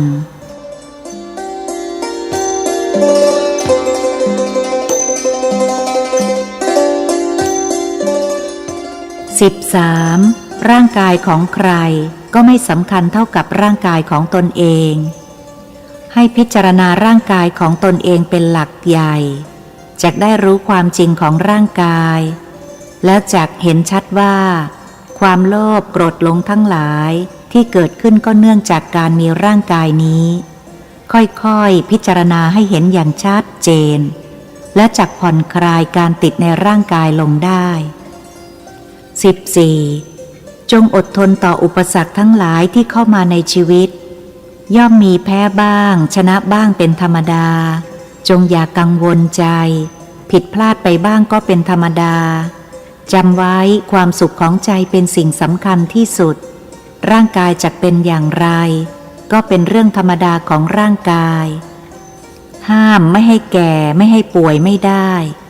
แล้วที่สุดร่างกายนี้ก็ต้องตายเป็นของธรรมดาการรักษาใจต้องพยายามรักษาอารมณ์ให้ผ่องใสอยู่เสมอ 15. อย่ากังวลใจกับเหตุการณ์ใดๆทั้งปวงให้รักษาอารมณ์อย่าให้ดิ้นรนเร่าร้อนจงพอใจหรือมีความพอดีกับสถานการณ์ทุกๆอย่างไม่ว่าเหตุการณ์เหล่านี้จะมีผลบวกหรือผลลบก็ตามจงอย่าได้เดือดร้อนใจไปตามให้ค้นหาเหตุให้พบใช้อริยสัจจิตจะต้องรู้เท่าทันกฎของกรรมทุกเมื่อและจิตก็จักไม่ดิ้นรนเร่าร้อนไปกับสถานการณ์ทุกรูปแบบ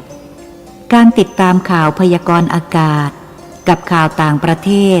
ก็จักเห็นความไม่เที่ยงแปรปรวนรุนแรงเพิ่มขึ้นเป็นระยะของสภาวะของดินน้ำลมไฟและอารมณ์อันไม่เที่ยงของผู้นำประเทศต่างๆมากมายอันเป็นชนวนให้นำไปสู่สงครามใหญ่ทั้งสิ้นจึงควรหมั่นดูแลรักษาสุขภาพร่างกายให้ดีด้วยเพราะกายนี้ก็ประกอบด้วยดินน้ำลมไฟซึ่งไม่เที่ยงแปรปรวนอยู่เสมอเหมือนกับโลก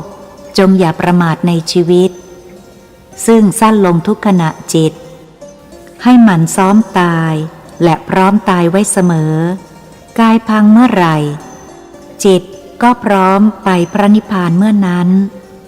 16. อย่าท้อแท้ในผลของการปฏิบัติถึงแม้บางครั้งอารมณ์จะเฉื่อยชาไปบ้างก็ถือว่าเป็นของธรรมดาเพ ราะมีแต่พระอรหันต์เท่านั้นที่ท่านหมดอารมณ์ขี้เกียจซึ่งเป็นอารมณ์หลงละเอียดพระระดับต่ำกว่านั้นยังมีอารมณ์ขี้เกียจจากมากหรือน้อยก็ขึ้นอยู่กับการรักษากำลังใจหรือดูบารมี10ด้วยความขยันหมั่นเพียรตรวจสอบข้อไหนบกพร่องก็เพียรทำข้อนั้นให้เต็มและหากท้อถอยเมื่อไหร่ก็พึงยกเอามรณานุสติขึ้นมาเตือนจิตพิจารณาให้เห็นชีวิตของร่างกายนั้นก้าวไปสู่ความตายทุกๆขณะจิตความประมาทในการปฏิบัติธรรมเพื่อความพ้นทุกข์จักน้อยลงไปได้ทุกคนจะเห็นทุกข์และย่อมปรารถนาเพื่อจักพ้นทุกข์แต่สำหรับความตายไม่ต้องปรารถนาชีวิตจะล่วงเข้าสู่ความตายทุกรูปทุกนามสำคัญว่าจิตจักพ้นทุกข์ได้ก่อนร่างกายตายหรือไม่ให้ดูที่ความโลภโกรธหลงที่เกาะจิตอยู่นั้นมันลดน้อยลงหรือยังกิเลสในใจตนจงอย่าไปถามคนอื่นตนย่อมต้องโจทย์จิตของตนเองอยู่เสมอหากยังมีอยู่ครบแล้วขยันหมั่นเพียรเอากรรมฐานมาแก้อารมณ์จิตหรือเปล่าถ้ายังเพียรทำอยู่ก็ได้ชื่อว่าไม่อยู่รอความตายโดยเปล่าประโยชน์แต่ถ้าหากไม่ได้ทำก็จะประมาทอย่างยิ่งให้คิดไว้เสมอว่าขณะนี้ใกล้ตายแล้วถ้าหากตายในขณะนี้ใครที่ไหนเล่าจะช่วยเราได้จงจดจำคำสอนของตถาคตเจ้าทรงตรัสไว้ว่าตถาคตเป็นเพียงผู้บอกการปฏิบัติอยู่ที่ตนเป็นที่พึ่งแห่งตนโดยแท้จริงให้พิจารณาจุดนี้เข้าไว้เพียรหรือไม่เพียรก็อยู่ที่พวกเจ้าพึงจักปฏิบัติกันเอาเองตามแนวทางแก้กิเลสที่พระตถาคตเจ้าสอนไว้ให้เลือกมากมายตั้ง 84,000 พระธรรมขันธ์ชอบใจบทไหนให้จับบทนั้นจนถึงที่สุดแล้วจะเห็นมรรคผลได้เร็ว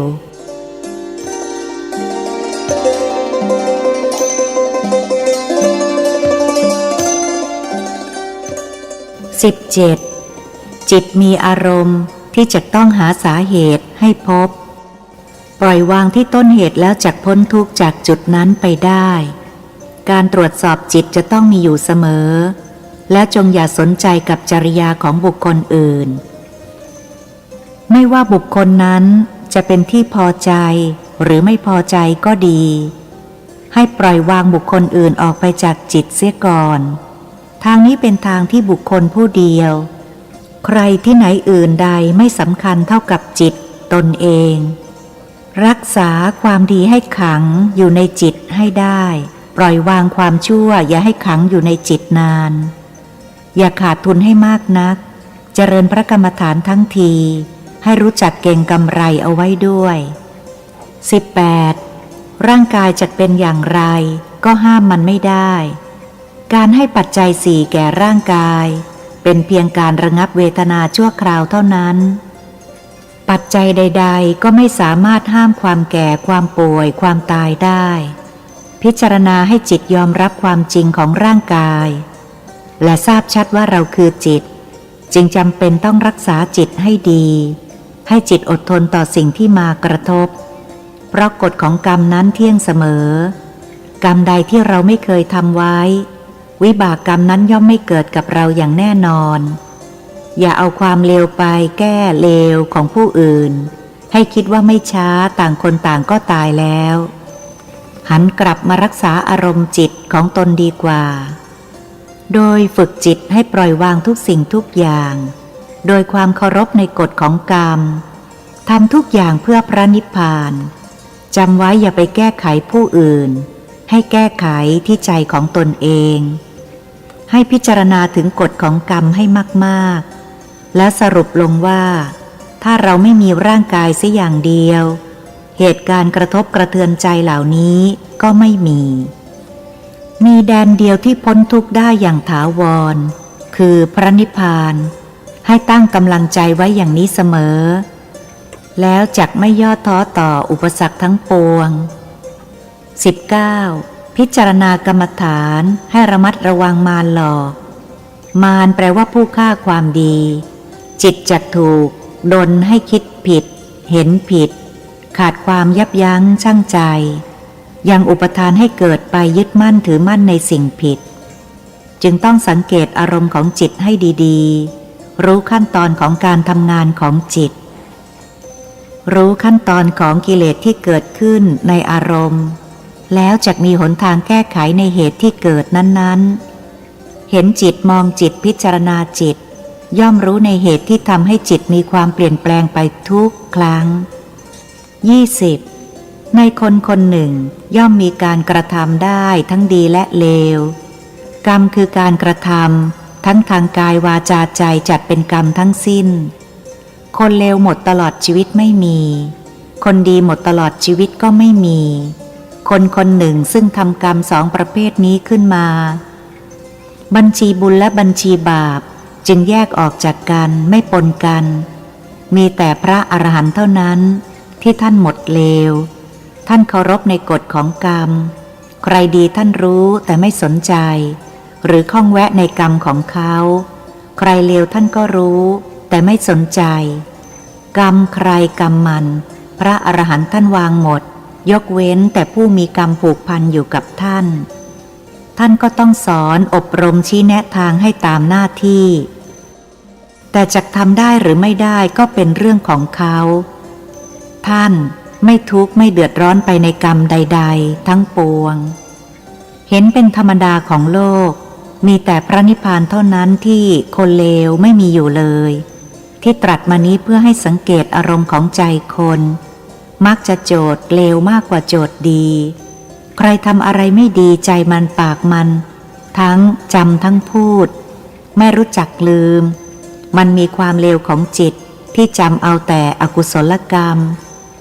สำหรับเรื่องความดีคำสอนของพระพุทธเจ้าสอนเท่าไรก็ไม่รู้จักจำไม่รู้จักท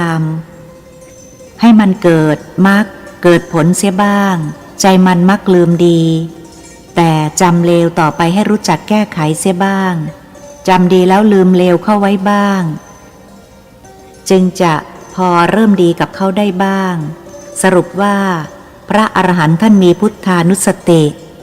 และอุปสมานุสติเป็นเอกัคคตารมณ์พอๆกับการไม่ลืมว่าขันธ์ห้าไม่ใช่เราไม่มีในเราและมีอริยสัจสี่พร้อมอยู่ในจิตเห็นทุกข์สมุทัยนิโรธมรรคพร้อมอยู่ตลอดเวลา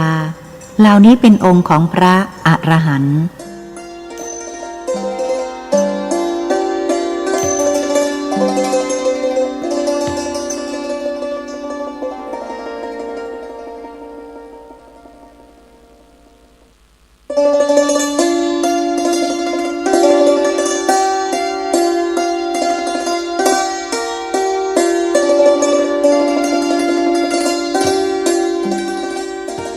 พระธรรมในเดือนเมษายนพุทธศักราช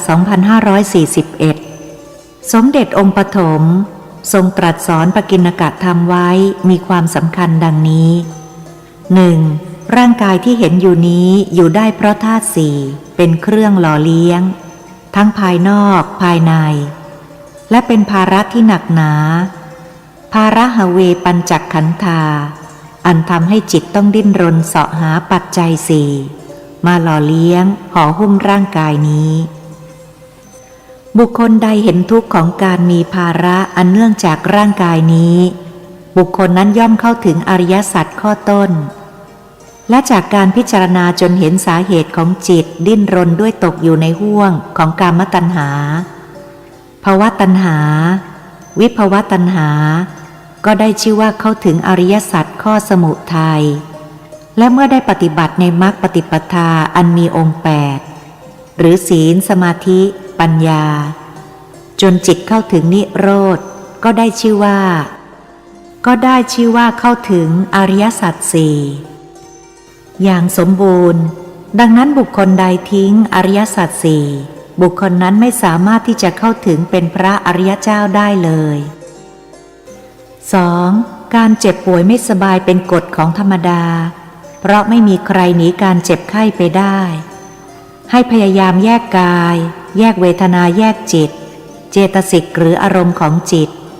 แยกธรรมหรือกรรมว่าไม่ใช่เราไม่มีในเราคือผู้อาศัยในสิ่งเหล่านี้อยู่ก็ให้สักแต่ว่าเป็นเพียงผู้รู้เป็นเพียงผู้อาศัยอย่าไปยึดเป็นตัวเป็นตนของใครเพราะสิ่งเหล่านี้มีเกิดขึ้นมาได้เพราะการมีร่างกายอย่างเดียวเท่านั้นถ้าไม่มีร่างกายความร้อนหิวกระหายเจ็บป่วยไม่สบายการถูกกระทบกระทั่งใจก็ไม่มีแล้วอะไรจะเป็นเหตุของการมีร่างกายต้นเหตุคือตัณหาสามกามตัณหาภวตัณหาวิภวตัณหาในเมื่อความเป็นจริงของร่างกายเป็นเช่นนี้เราไปฝืนไม่อยากให้มันเป็นไปก็เป็นต้นเหตุทำให้เกิดทุกข์เพราะความโง่ที่ไม่รู้เท่าทันสภาวะธรรมหากขยันพิจารณาธรรมจุดนี้ให้ดีๆอย่างต่อเนื่องสักวันหนึ่งข้างหน้าก็จะตัดอารมณ์ของการเป็นทาสของตัณหาได้จิตที่ไปติดข้องอยู่กับกรรมจึงต้องไปเสวยกรรมดีและกรรมชั่วสภาวะกรรมหรือธรรมเกิดแล้วก็ดับไปจิตที่ยังเกาะกรรมดีหรือบุญก็ไปสู่สุคติคือสวรรค์พรหมเป็นต้นจิตที่เกาะกรรมชั่วคือบาปอกุศลก็ไปสู่ทุกขติคืออบายภูมิ4จึงเวียนว่ายตายเกิดไปตามกฎของกรรมที่ตนกระทำไปนั้นๆสำหรับพระอรหันต์ชื่อว่าหมดกรรมเพราะท่านเห็นทั้งสภาวะโลกและสภาวะธรรมล้วนไม่เที่ยงเกิดดับเกิดดับอยู่อย่างนั้นกรรมที่เป็นอกุศลท่านไม่ทำอีกต่อไปหมดกรรมเพราะไม่มีการจุติเกิดขึ้นกับท่านอีกทุกอย่างท่านทำไปตามหน้าที่สงเคราะห์คนสัตว์ชี้หนทางพ้นทุกข์เผยแพร่ทำไปตามหน้าที่แต่ท่านหาได้ติดอยู่ในบุญเหล่านี้ไม่บุญหรือบาปก็ไม่คล้องอยู่กรรมก็ไม่คล้องอยู่ยังมีร่างกายอยู่กฎของกรรมเก่าๆตามมาสนองก็เรื่องของมันบุญหรือบาปไม่มีสิทธิ์ที่จะนำท่านไปเกิดอีก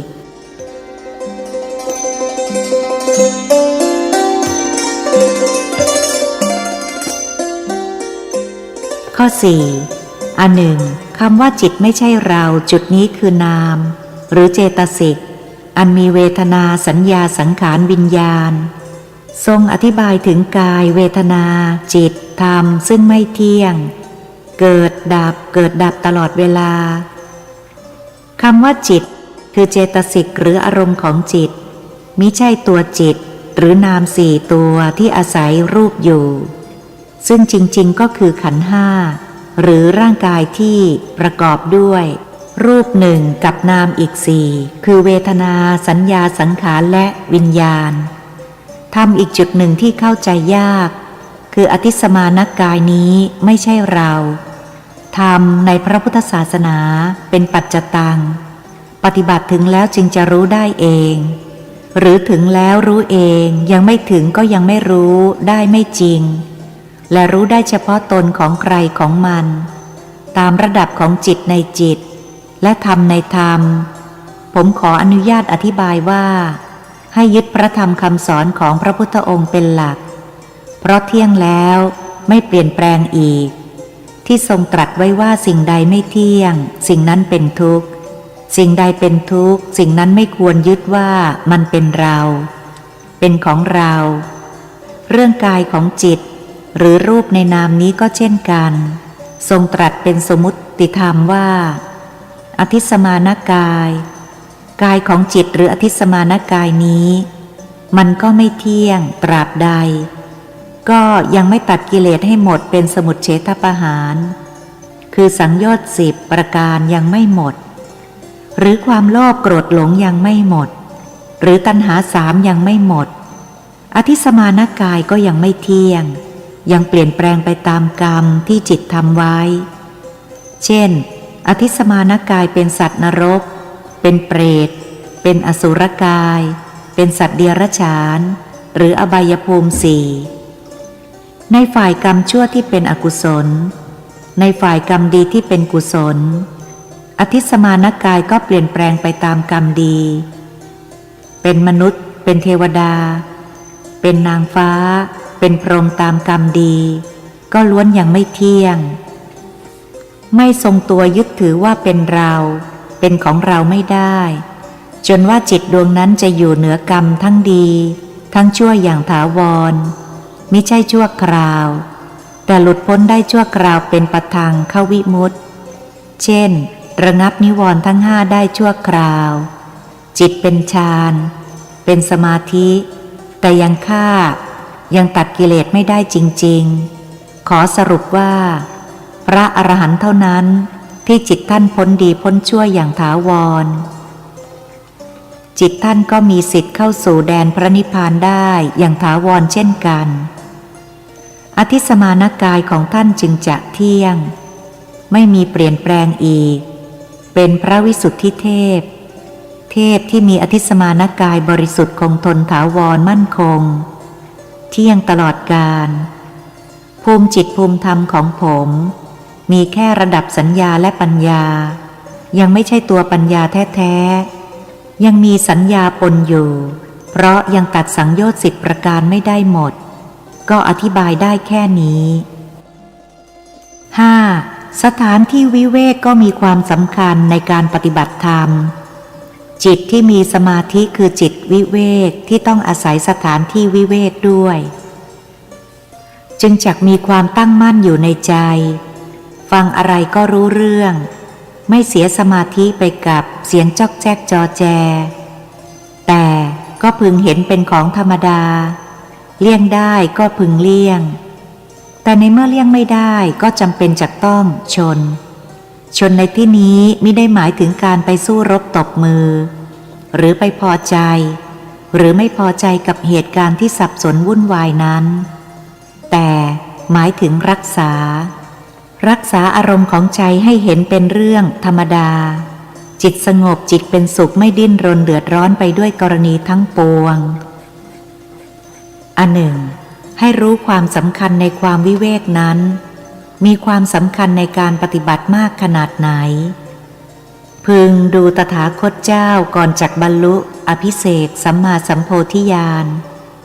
พระปัญจวัคคีย์ได้หลีกห่างออกไปทรงอยู่ตามลำพังพระองค์เดียวพราหมณ์ถวายยาคาเป็นที่รองนั่งหลังจากรับข้าวมัทุปายาตจากนางสุชาดาแล้วสถานที่นั้นก็วิเวกมิได้ประกอบด้วยคนหมู่ใหญ่เมื่อกำหนดกายตั้งตรงกายก็วิเวกปราศจากกิจอื่นๆที่ต้องทำโน่นทำนี่อีกแล้วดำรงจิตให้มั่นกำหนดรู้ลมหายใจเข้าออกจุดนี้จิตก็วิเวกอีกจึงต้องมีความสำคัญในการบรรลุโมฆะธรรมที่ตรัสนี้ก็เพื่อให้พวกเจ้าได้พิจารณาและปฏิบัติตามแบบอย่างจักได้ผลหากยังชมชอบคลุกเคล้าอยู่ด้วยคนหมู่มากด้วยเพลิดเพลินไปในถ้อยคำสรรเสริญหรือนินทาหรือการสนทนาธรรมด้วยอารมณ์ปรุงแต่งจุดนั้นกายปราศจากการวิเวกวจีกรรมก็มากเพราะมโนกรรมเป็นผู้ปรุงแต่งคำพูดออกมาความสงบของใจก็ไม่มีการปฏิบัติธรรมก็บรรลุได้ยากตรัสเท่านี้ก็ให้พิจารณาดูตัวเองดูกายดูวาจาของตนเองอย่าลืมมโนเป็นใหญ่กายกับวาจาย่อมมีใจเป็นผู้บงการดีหรือเลวก็สำเร็จที่ใจนั่นแหละ 6. ให้เห็นธรรมดาของคนอันแปลว่าวุ่นวายและเป็นธรรมดาอยู่ดีที่เมื่อคนได้ยินที่ไหนว่ามีของดีมีพระดีก็จักแห่ไปที่นั่นแล้วคนมีมารยาทก็มีมากคนไม่มีมารยาทก็มีมากการรู้กาลเทศะก็มิใช่ว่าจักมีได้ง่ายในคนเรื่องเหล่านี้จะต้องใช้การพิจารณาแล้วหมั่นปล่อยวางอย่าไปคิดหรือกล่าวตำหนิเอาไว้ในใจจักไปเอาอะไรกับคนเสียผลของการปฏิบัติเปล่าๆ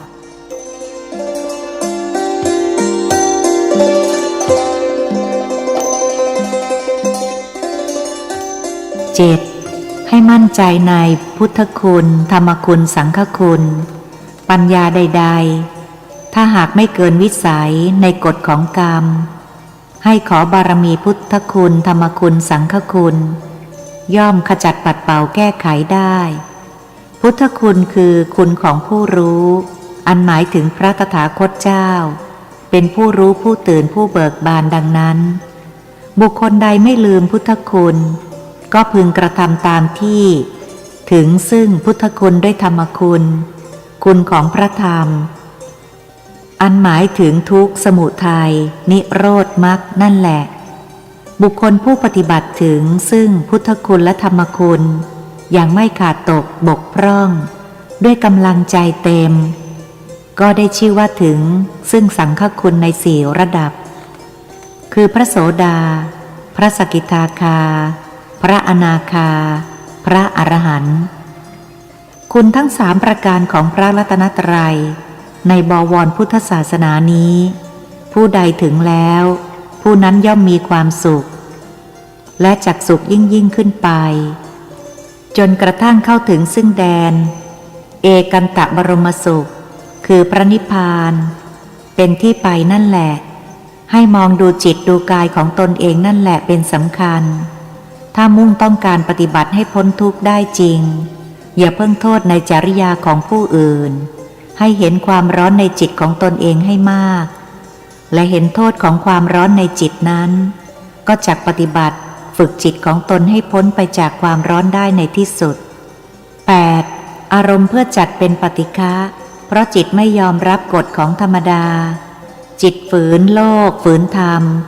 ให้ค้นคว้าหาสาเหตุของอารมณ์เบื่อด้วยอริยสัจหรือด้วยสังฆคุณแล้วจักมีกำลังใจพิจารณาไปจนถึงที่สุดสาเหตุนั้นถ้าจิตยอมรับจักวางอารมณ์เบื่อหน่ายนั้นลงไปจนถึงยอมรับกฎของธรรมดาจิตสงบไม่ดิ้นรนมีความสุขมากค่อยๆทำไปด้วยความมุ่งมั่นตั้งใจและจักได้ผลตามนั้น 9. อย่ากังวลใจกับการเดินทางเมื่อย่างเท้าออกจากวัดจากบ้านจากที่อยู่อาศัยให้ตัดอารมณ์กังวลทิ้งไปทันทีทันใดชีวิตเป็นของไม่เที่ยงความตายเป็นของเที่ยงการเดินทางให้รักษาอารมณ์จิตให้ดีๆกำหนดพุทธคุณธรรมคุณสังฆคุณหรือพระไตรลักษณ์เป็นที่พึ่งรู้พระนิพพานเข้าไว้เป็นอารมณ์เมื่อรู้โทษของการมีกังวลแม้แต่เล็กน้อยก็ไม่สามารถเข้าสู่พระนิพพานได้เพราะขาดความผ่องใสของจิตผู้ปฏิบัติธรรมที่ดีจะต้องหมั่นตรวจสอบอารมณ์อยู่เสมอ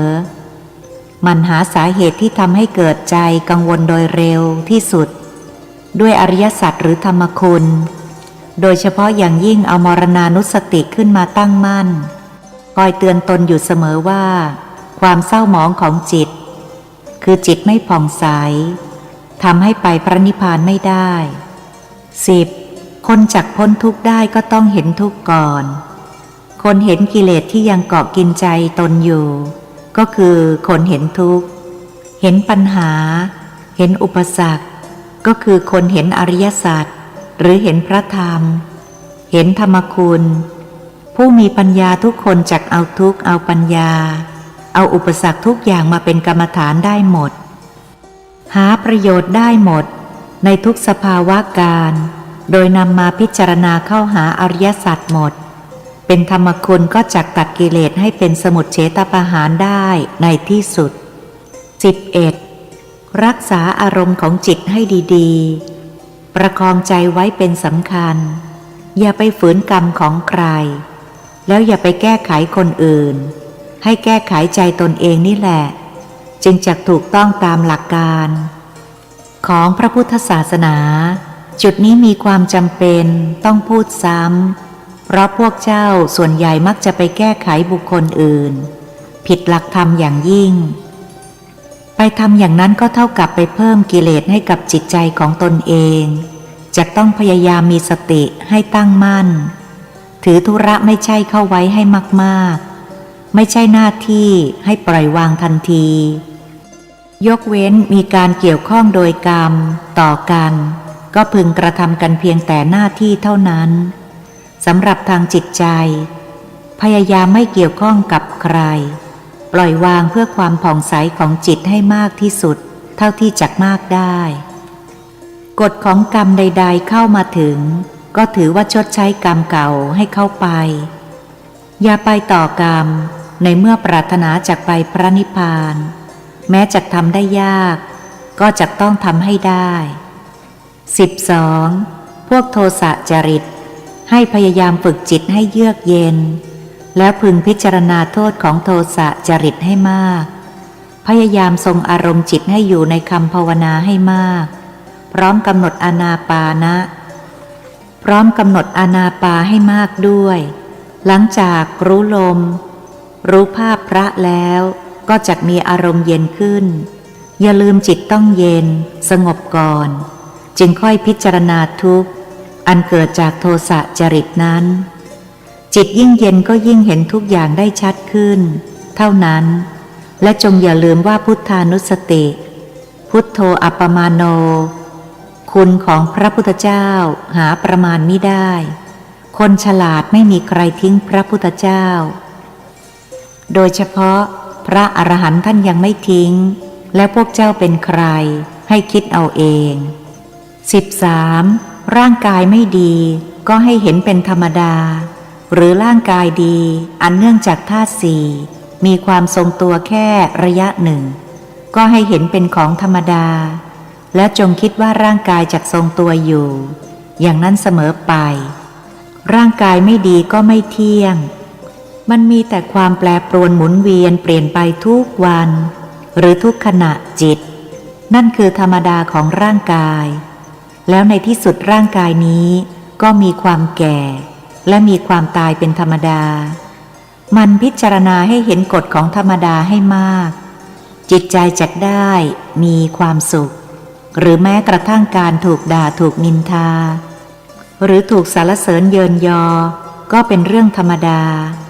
เหล่านี้มันพิจารณาธรรมดาให้มากแล้วจักมีการยอมรับในกฎของธรรมดาทั้งปวงจิตใจจักสงบและเป็นสุขให้พยายามรักษาอารมณ์พิจารณาเหล่านี้ให้มาก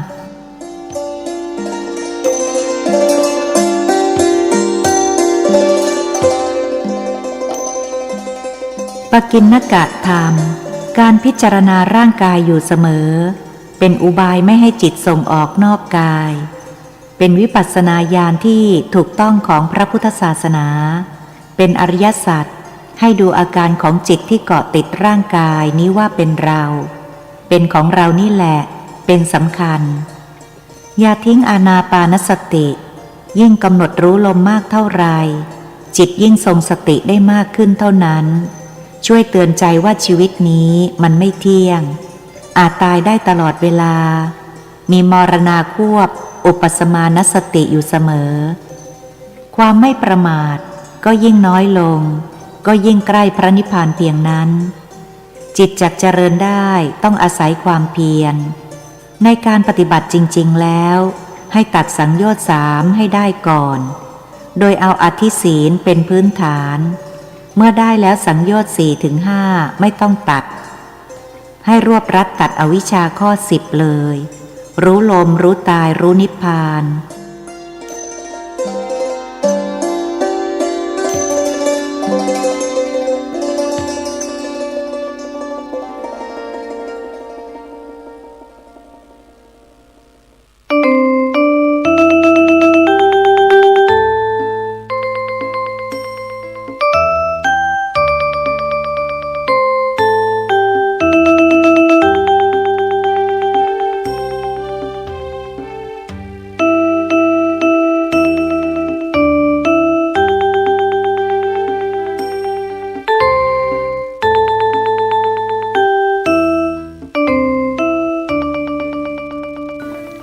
ยอมรับความจริงว่าทุกข์ทั้งหมดมีได้เพราะขันธ์ห้าเป็นเหตุการไม่เกิดมามีขันธ์ห้าอีกจึงเป็นยอดของความสุขคือพระนิพพานพระราชพรหมยานมหาเถระหลวงพ่อฤาษีวัดท่าสุง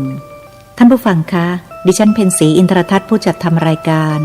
ขอกราบขอบพระคุณคุณสุทธิรักษ์สุขธรรมจากห้างธรรมสภาที่เมตตาส่งหนังสือเล่มนี้มายังรายการเพื่อออกอากาศเผยแผ่เป็นธรรมทานขอขอบพระคุณค่ะ